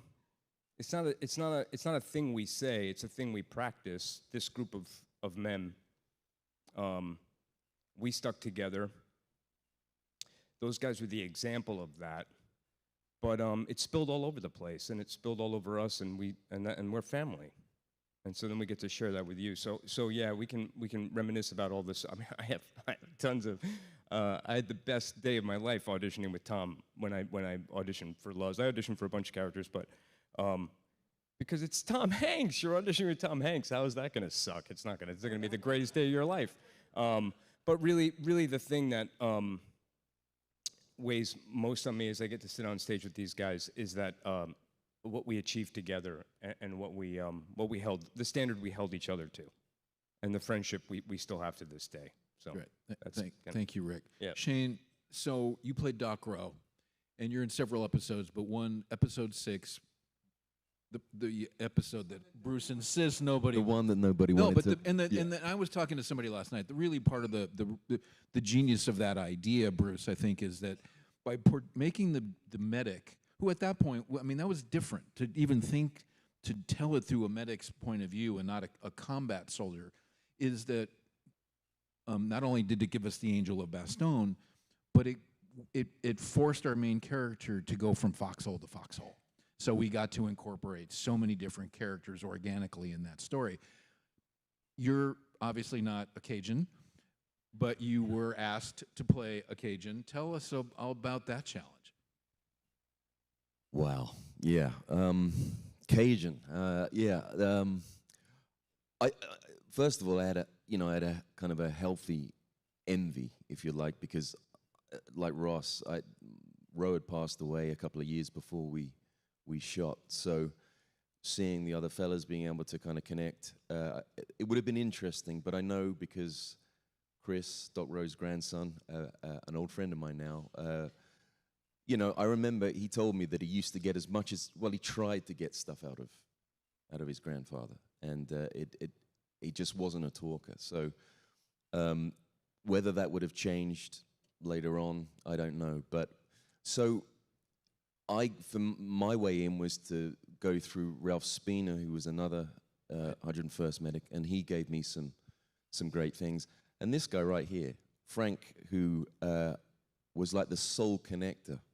The way Bill Garnier was in real life with everybody, Frank was our man. And Frank would often come up to me because he'd be talking with Bill, and he'd give me a story or an anecdote of Doc, and it was just really helpful for me. It really made me feel part of what was going on. Frank, you and I have talked about it, about how you would have to talk about the Carwood Lipton when Bill wouldn't talk about Bastogne and what happened to his leg. But tell us about how you got that information, who you got that information from, and how. Just to go to Shane, during boot camp, when we were hurt and your feet would be bleeding, and he would come. They were training him as a medic. And he would come and he'd wrap your feet and put bandages on it. And at one point I said, Doc, what the hell are you doing? You were like in the West End 2 weeks ago. Yeah, now you're my primary care physician. How did this happen? You know?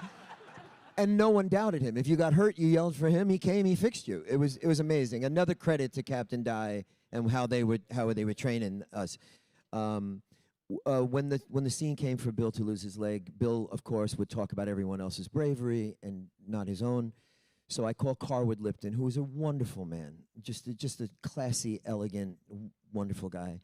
And I called him and I said, I'm asking some questions. We're getting ready to shoot the scene. And he said, Frank, I was there. It's one of the worst days of my life, and I really want to tell you about it. And he started to talk, and he broke down.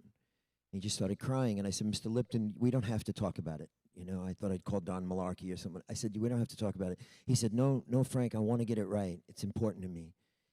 And he said, so long ago we had landlines. And he tapped on the phone and he said, can you hear this? And he tapped. And I said, I can hear that. And he said, do it. And I tapped it on the phone. And he said, that's the tempo of Bill's leg flapping when it was blown off with the involuntary nerve damage that was happening.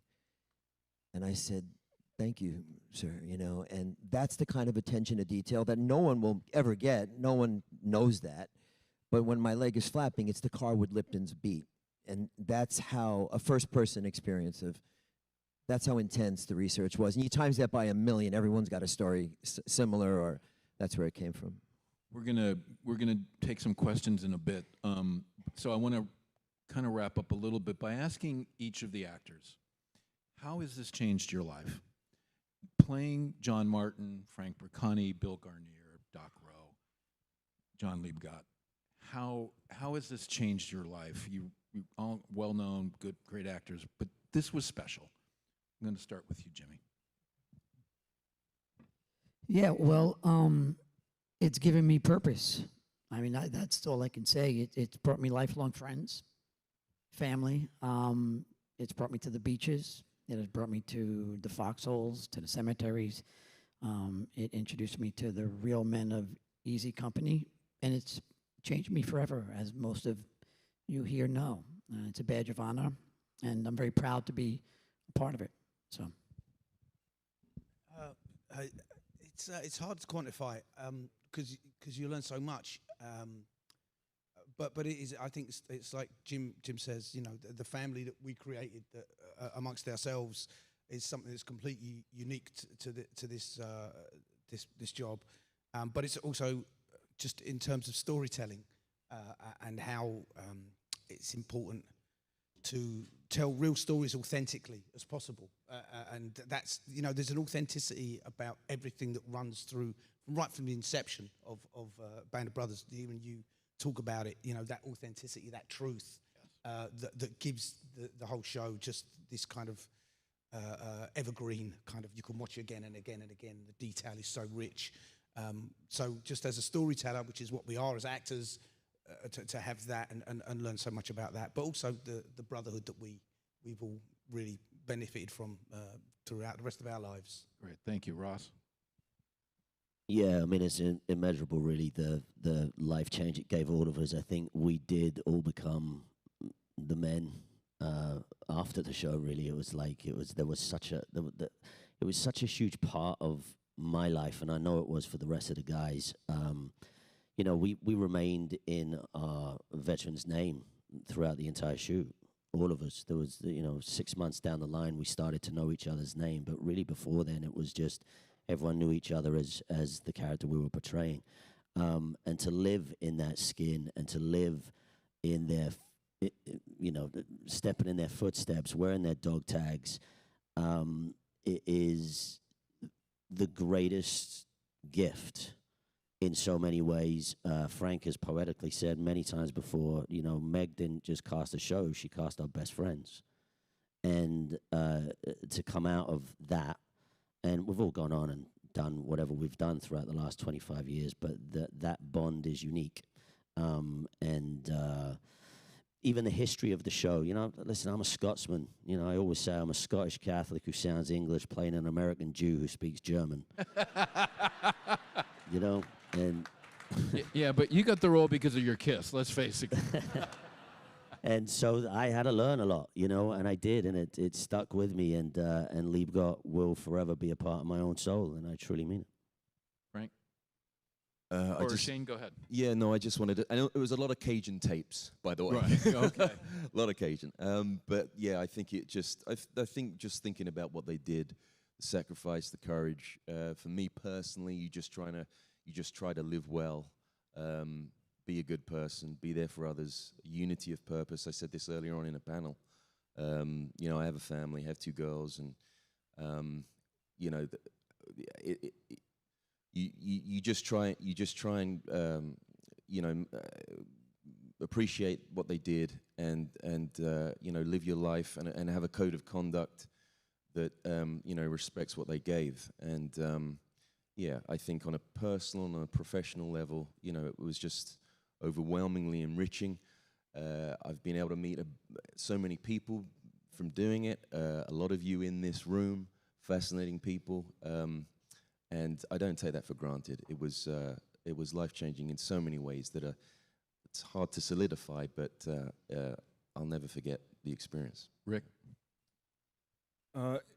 It was an extraordinary story about extraordinary men, and it was made by extraordinary people. And when you're not exposed to extraordinary and you get a chance to be exposed to extraordinary, that changes every cell in your body, because then you know what it is for the first time. And so to work with Playtone, to work with Tom, what EJ said about it trickling down from the top, that's in every line of every piece of writing. It's in every effort. It's in every command that Cap gave us.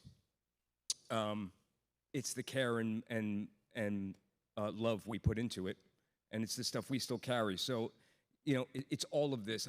I would say the same thing Jimmy said. I would say the same thing Dex said. I share every sentiment and would only just add that. It is beautiful to be a part of something extraordinary. Frank? It changed the man I was. It changed my career. Playing Bill was the great honor of my life. The job, no matter what we do, is the great legacy of our life. We'll never match it. Tom told me that when we were cast. This is it, kid. You'll never do anything. No matter what you do, this is a big one. But also, it was the great spark, because when I think about Band of Brothers, I think about boot camp, and we put a lot on that. But I've been to all these guys' weddings. I've seen their children born. We've been to the funerals. We've been through the sicknesses together. It's a lifetime. It's 25 years of being a family, and it expands beyond the cast. It's Meg's life and Angela's life and everyone who's in here. Amy McKenzie, Jen Jack, everybody who's here. We're all in it. It's one huge family, which brings it back to what you saw about it, that it was a family. Hey, Kirk, go ahead, let me speak like as a crew member. Like, you know, it changed our lives too. And one thing that I think is really important is not only did it change my life personally, Tony introduced me to my wife, that's pretty personal, on Band of Brothers, but also it reminds me every single day of the cost of freedom. And the one thing this show has just resonated with me for 25 years and even, you know, and hopefully longer, is that freedom is not free, and that these men, we would not be sitting here today and having discourse in our country or whatever it is if it wasn't for these men. And that is a huge responsibility to share with the world, and I'm realizing now, I've just kind of realized this late in the process, that this show has given us all the opportunity to do something about that and not forget those people who are serving today and protecting our freedoms so we can sit here today. And it's because of the Bill Garniers and the Babe Heffrons and the Dick Winters and the Malarkeys and the Martins and everybody that's served and everybody that's currently serving. And this show reminds me of that every day. So I really wanted to share that. Thank you, Ivan.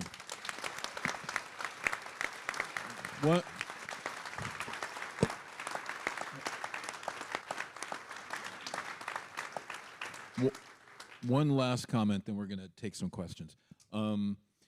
obviously, Frank, I mean, you pointed it out. The spirit of Easy Company is contagious. What I experienced in Denver, we have now all experienced together. This is a family reunion as well. So thank you very much. We're going to take a few questions, I think, from Jeremy.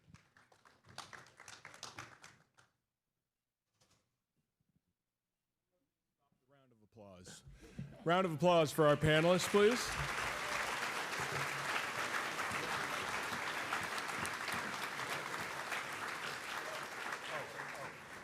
So we have some questions that were submitted prior for those lucky few. We're going to start first. Many of the episodes spotlight a character or pair of characters. For instance, episode 6, Roe and Babe. Episode 7, Lipton and Spears. Episode 8, Webster. How were those decisions made regarding which character or pair to focus on for each episode? And I'm going to guess that that's best for writers, producers, We'll throw that to Eric. It was not that complicated, actually. When you look at the event, whether it was in episode 6, the first of Bastogne, or 7, which was really told through Lipton's point of view, it kind of spoke to us, and it was clear that there would be one or two characters who were either particularly affected by that particular portion of the tale, or they were particularly appropriate to tell it through their eyes or through their experiences, their point of view. I mean, the story really sort of told itself in that. Those selections were made by the events themselves. Yeah, well, again, it's go back to Bruce in episode 6. Obviously, if the idea is to tell it through the medic's point of view because that's unique, it presents the opportunity to actually incorporate a lot of other characters. That's where the situation dictates which character. That one particular episode is a little bit different in that what Bruce and I talked about at the beginning, trying to crack that thing, was that we had a fundamental cinematic problem. Because in Bastogne, all the guys are essentially in pairs, and they're in foxholes. Right. And how the hell do you cinematically, how do you conveniently get from one to the other, without contrivance? And then the notion that we had upon, I think, together was that, well, there was one guy who was looking for some scissors. And he had to go from foxhole to foxhole. And we followed him, and all of a sudden the story just opened up in that way. Jer? I promise this one isn't a plant because I know many of the actors have traveled with us on our wonderful educational travel programs that you can learn more about outside at the travel table. But Raymond from California would like to know, have any of you visited the locations where Easy Company fought? If so, what was it actually like to visit the places where the unit was? And I would like to not limit that just to the actors, but I know you guys have been there. I'd like to start with that because I was just there helping the museum just a couple months ago. And this will bring up somebody else who's with us today in the audience, Anthony Pratt. Anthony Pratt was our production designer. And yes.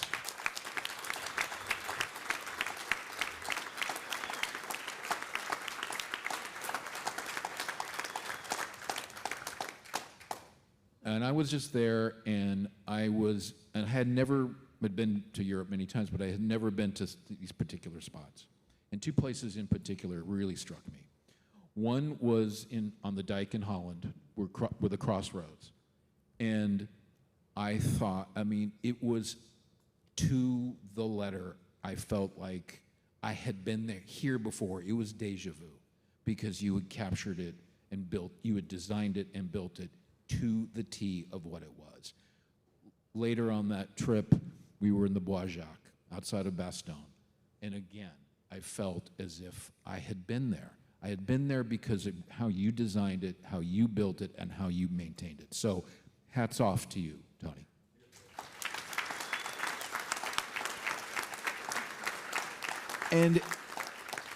And every other thing you see in that show in between. So he really is part of the secret sauce. Jer?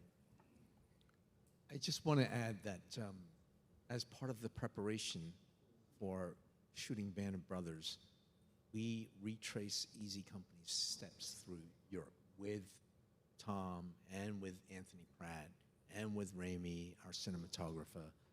And that's where Tony took a lot of notes, a lot of pictures, and reproduced that journey for the actors to travel through.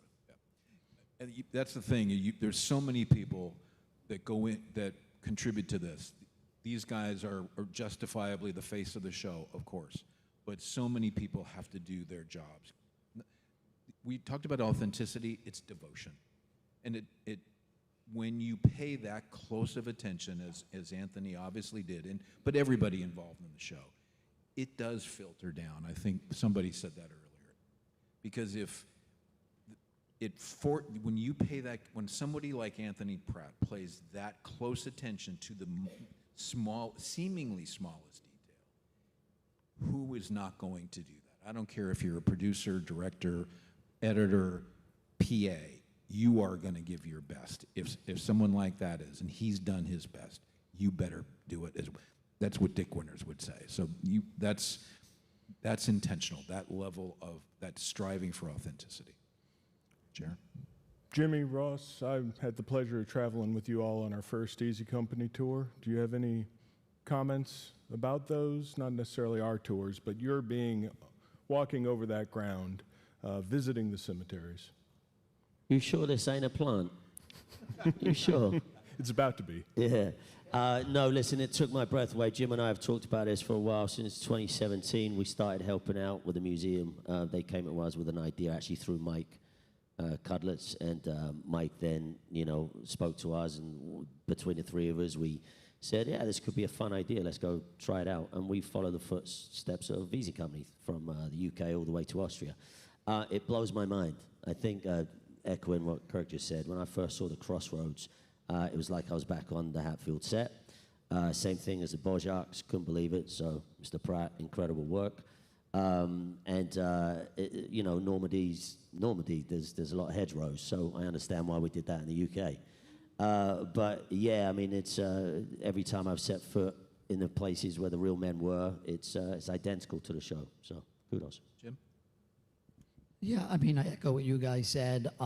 Just going on tour and seeing the sites, and I mean all of them, from the foxholes to the arches in Hagenau. I mean, just wonderful. And we had the grand opportunity to go back with Brad Freeman with the museum and retrace the footsteps of Easy Company with an actual Easy Company veteran. And that was incredibly impactful, going back to the places and watching Brad just re-see some of it and the information that he gave us. Just torn with the museum in general, and following the foot of Easy Company. As many times as I've done it, it doesn't get old. You learn something every single time, and to just watch and hear and listen and be affected by how the American soldier is celebrated in each part of the journey, it's pretty rewarding, and it's humbling. So yeah. Chair? Ivan, you had stopped by Terry's table last night at dinner, and you told our table a little story about the set. Not the actual sites, but the set, and I found it pretty fascinating. Can you share that with the audience? Because you were responsible for sort of getting that big plot of land. Well, the whole set, the RAF. Hatfield. There you go.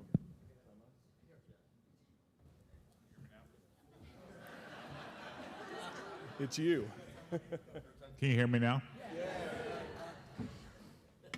So in order to shoot in the UK, we had to convince HBO this was a good idea. Even though Saving Private Ryan had shot there previously, it wasn't a given. Tony had told me to go find alternatives, so we started out in Ireland, and we went to the Czech Republic and Germany, and I'll be honest with you, Tony never wanted to shoot in any of those other countries at all. but I got to see Europe for free, so it worked for me. Spent a lot of time, drank a lot of beer, and we ended up in Hatfield, but we had to negotiate the deal to shoot there, and they didn't want to. It was HBO, and they didn't want to pay the same price as. We wanted to put as much of this on the screen and give Tony Pratt all the money he needed to build the set. So we had to get the land pretty much for free, and so we ended up paying a nominal fee for 2 years in Hatfield, which was a disused military base. And then we ended up shooting, we ended up getting the 2 warehouses. We ended up shooting Bastogne in there. We ended up shooting the Eagle's Nest, building the Eagle's Nest. We ended up building Paris in those stages. Very little of the show, I hate to tell everybody this, was shot on location. With Tony Pratt's genius, the river in episode 8 was built. Pretty much everything that you saw besides the concentration camp in Hatfield House and Zelmzee up in Interlaken, actually, those are the only 3 practical locations in the entire show. The rest of it was all built at Hatfield in just outside of London. You shared the price. Can you share it publicly? Sure. We paid £150,000 for the whole entire show, run a show. Thank you, Ivan.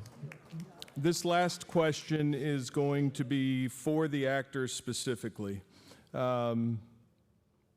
If the real person you portrayed in the series was here today, what is the one thing you would want to say to them or ask them? Let's start with Dexter, please. If Johnny was here, God, it's like almost an impossible question to answer. I mean, I think we asked them a lot of the questions at the time. I don't know. It's like, how do you feel about your brothers? What do you think of the show? What do you think of how we told your story? I mean, where to begin? It's a really hard question to navigate, that one. But of course, you need to thank them. Hopefully, the show goes some way to showing the reverence and the respect and the gratitude that we all feel as creators for what they sacrificed and gave.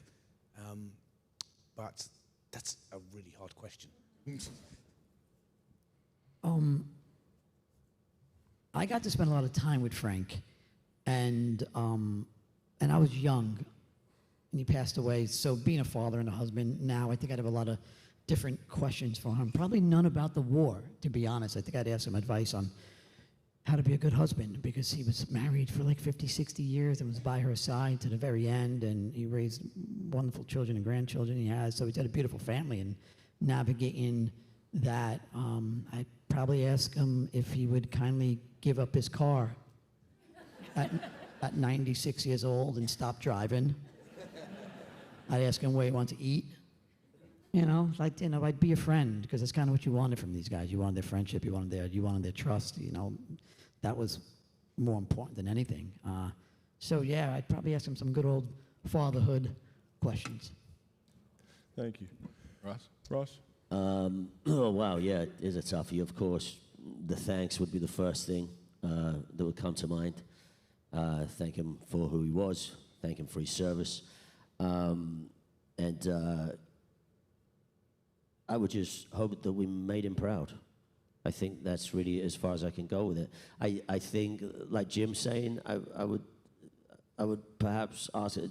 Joe suffered from PTSD, which a lot of the men did, but it wasn't as vocalized back then as it is now. And he disappeared 2 years after returning from the war, and wouldn't come to any of the reunions. The guys really tried to get in touch with him over the years, and the home phone was hung up by he and Mrs. Liebgott. And so I would check in on him. Hope you're doing okay, sir. But I would, undoubtedly just hope that we did him proud. Shane? I'd have to say that I'd have to ask him, I'd have to ask Ro how he didn't get more than just one minor leg wound throughout the entire time he was in the war, you know, running around out there. It's miraculous to me. And so that would probably be my first question. How are you even here? Rick? Oh, man, these questions are so hard to answer. And I had the most time to think about it, except for Frank, who gets a little bit more time than me. You got to be thinking, buddy. George passed away a few years before we started shooting. So whether it's a single question or just being able to have an alternate universe where he could experience some part of this, I would just love to see what he thought. I would have loved to have known what he thought of all of this. And I would love to hear a story that maybe got told from his perspective with the other guys about this while it was happening. But I did get a chance to, we did get really close with the guys that were with us, and we hold all of those stories. Those stories become our stories. We tell stories like we're them. Yeah. So, yeah. Because I was fortunate enough to have Bill live so long, and I knew how he felt about everything. There was nothing left unsaid between us. But the impact he had on me, on the kind of man I became, I would love to pick his brain about the kind of, he was a great grandfather, and I've just become a grandfather, and I know he could teach me a lot about that, and I'd really pick his brain. He still has stuff to teach me. Jerry, I'm gonna just chime in with that too. And I've never thought of this, guys, but I wonder, since they're all gone, there's nobody from Easy Company left yet. So I like to imagine, as they had a reunion every year from 1947, they're having them still now, where they are, and I wonder what they thought, what they have thought, what they think of our show. Could I just add one thing on Major Winter's behalf? Listening to everybody answer that particular question, and obviously I'm not Damien, and my relationship with Winters was so deeply personal, and so I'm asking myself, what question would I ask him? And this comes back to your intro about, Winters and I spoke often about his understanding of why the men who came back from the war fell silent and couldn't speak about what had happened. And we were very conscious of the fact that we were all collaborating together, veterans, the actors, the writers, every aspect of production, in this unique event to perhaps provide the frame of reference that all of these fellows in World War II didn't have. That Saving Private Ryan had sort of cracked open the door, and then we kicked it down and told this enormous story and provided so many gentlemen with that frame of reference just in time for them to be able to open up to their families and talk about it. And so I guess I would ask him, did we pull it off? Are you satisfied? That's what they're talking about at the reunion, man, I'm telling you. Absolutely, yeah. They're talking about that very thing. Great. Jer? Well, I had the pleasure of being here at the museum's premiere and the post party, and the one thing I remember most, Michael, you were there, sir, Ron Livingston, I remember Bill Garnier dancing with his crutches, without his leg, but with his crutches, dancing with every young woman there. And ever since watching this about 284 times, I actually picture Frank doing it. But I think that's a testament to everybody behind the scenes, everybody that got us to that point. Ladies, everybody, writers, directors, producers, the casting, boy, these are those men, and thank you very much for what you did. Thanks to everyone on this panel for what you've done, and thank you for getting this wonderful evening off to a great start. Round of applause for all of our panelists.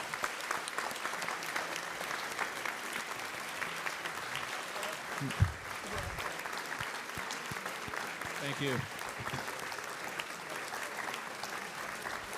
Now, before everyone starts leaving, let's have as much of applause as you'd like, but before everyone leaves, we're going to ask the panelists to exit the stage. Ross McCall is going to have a couple important announcements, And we're going to ask the panelists to exit that way, please. Ross, could you please kick me away from the podium?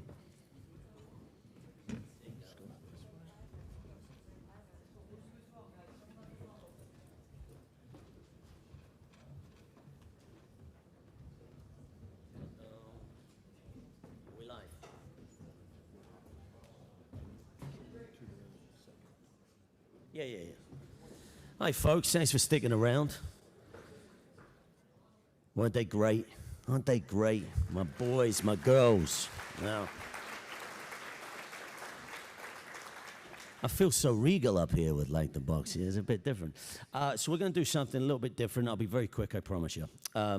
It's been mentioned tonight many times, and I'm sure it was mentioned earlier. How comes Band of Brothers is still being talked about all this time later? 25 years later, we're still banging on about it. Why? Well, we've kind of covered a little bit of that tonight. We had the best of the best. And we're talking about our amazing producers, our amazing writers, our amazing directors, our amazing cast, our amazing casting directors, our amazing customers, makeup, the list goes on and on and on. We had the best of the best, except probably the English catering. That was the one thing that I think we probably could have done better. But apart from that, everything was top-notch, so well done.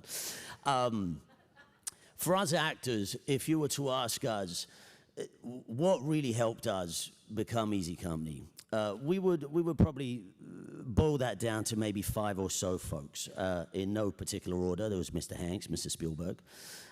We had Mademoiselle Meg Lieberman, of course, and that extends to the casting family, of course, Angela, Suzanne.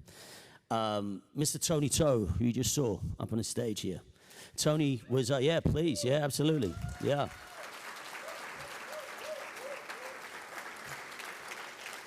Tony was our boots-on-the-ground producer. And what I mean by that was he sailed this ship from start to finish. He was instrumental in the show on how it became. He was instrumental in us being there. He was like my third audition. I auditioned for Tom before I auditioned for Tony. That's how important he is. And then the last person, last but not least, is a fella that we've all come to love. This man was probably the first person out of production who got in touch with the actors. We were all mailed a letter to our houses that was hand-typed 1942. And it was welcoming us to an experience that we're about to undertake that was unlike any other. It was getting us ready. It was getting us ready to go on this adventure. And we were being invited to a thing called boot camp.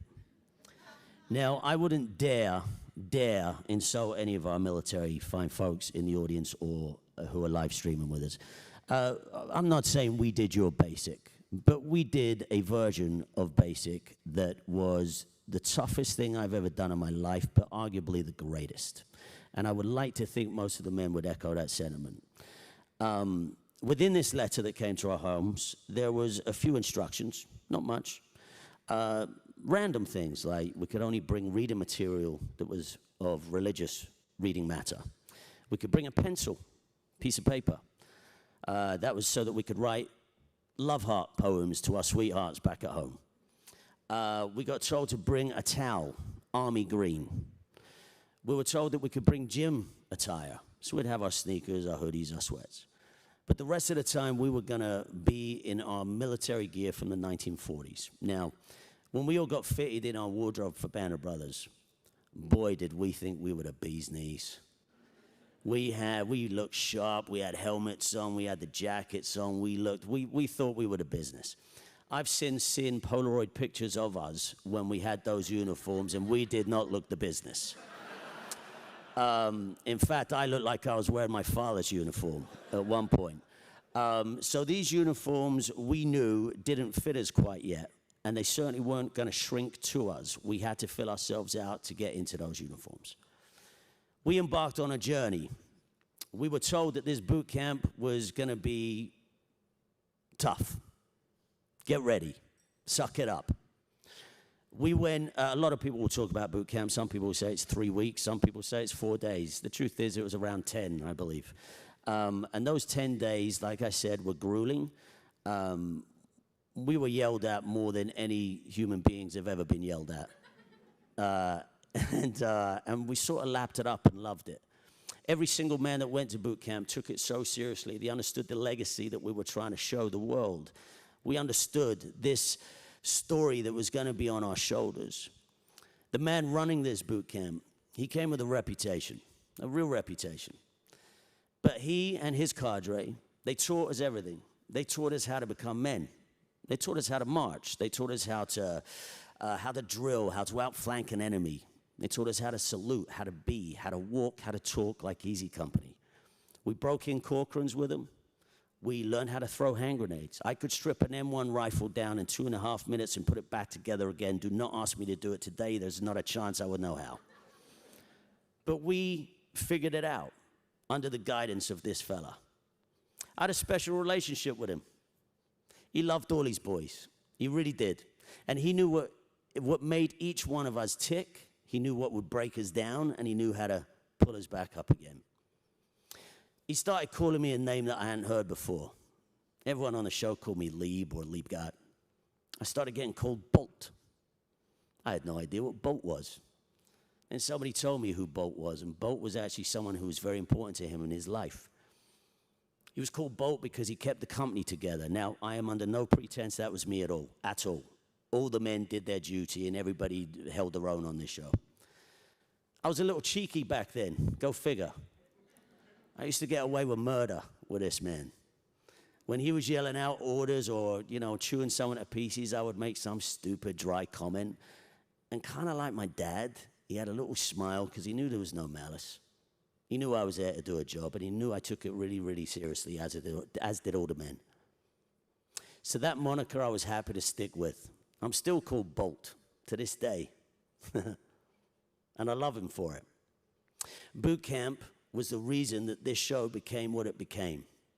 I also just recently found out that they had to pitch the network, boot camp. They had to go in and say, listen, we want to take these guys away, and the network balked at it. They said, no way. It's going to cost too much money. This is a crazy idea. He went in, repitched it with the higher-ups, and got them to agree to this boot camp. We came out of boot camp marching as Easy Company. It's the greatest honor of all our lives. Kirk was asking earlier, what do you come out of this show? It was the greatest thing any of us have ever done and the proudest thing that we've ever done. 3 tours in Vietnam for the U.S. Marine Corps. 31 major combat operations. 3 Purple Hearts. When this man stopped serving for the country, he decided to embark on a new career and make the entertainment world know what it's like to serve in the military. He's done everything that you've seen that's worth anything. Saving Private Ryan, Platoon, The Pacific, Masters of the Air, and a little show called Band of Brothers. In a writer's words that are more wiser than I, oh, Captain, my friend, Cam Deldai.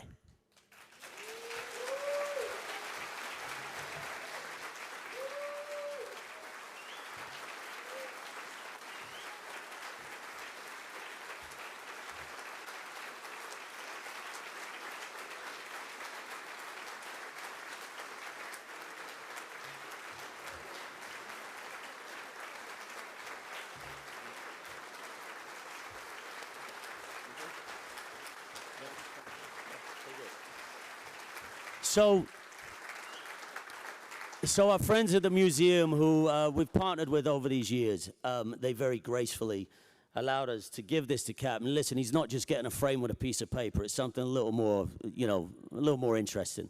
He's getting a paver. And on this paver, it's going to remain here until the end of time. So he's going to be immortalized in the only way that we could show how, just to show how much we love him. And we are actually going to show a little video from someone else who kind of digs him as much as we do. We owe a huge debt to the expertise and the drive of the skipper, United States Marine Corps Captain Dale Dye, retired, who made it his life mission to bring a verisimilitude and truthfulness to Band of Brothers. And for 3 weeks, He instilled in the training program that sense of what it takes in order to be a paratrooper, what it takes, what it took in order to go off and be a part of saving the world. And it wasn't just those 3 weeks. It was an ongoing supervising, an ongoing motivating, an ongoing demand that all of us realize the particular task before us. We were going to be embodying not just a time, but an ethos, not just of the warrior, but of the liberator. And were it not for Dale Dye, I do not think we would be here celebrating exactly in the same way we are tonight. So find the skipper, give him a quick salute, no more than that, but give him the acknowledgement that were it not for him, Band of Brothers might not have been Band of Brothers.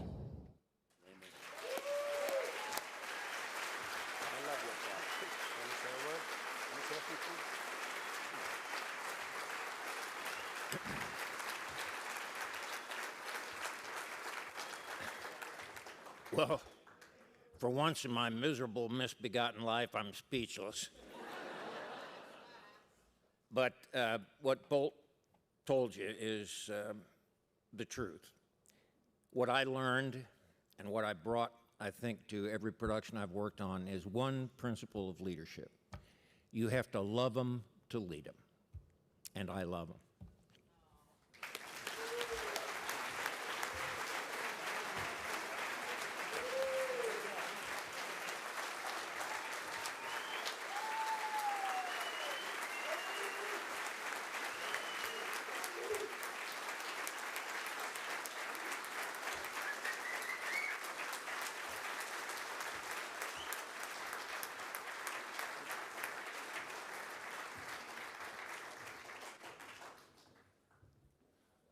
Thank you, Ross. Thank you, Captain Dye, for everything you did. Ladies and gentlemen, this concludes our session here in the Arcadia Ballroom at the Higgins Hotel. A few words about tonight's open house. Yes, we are still having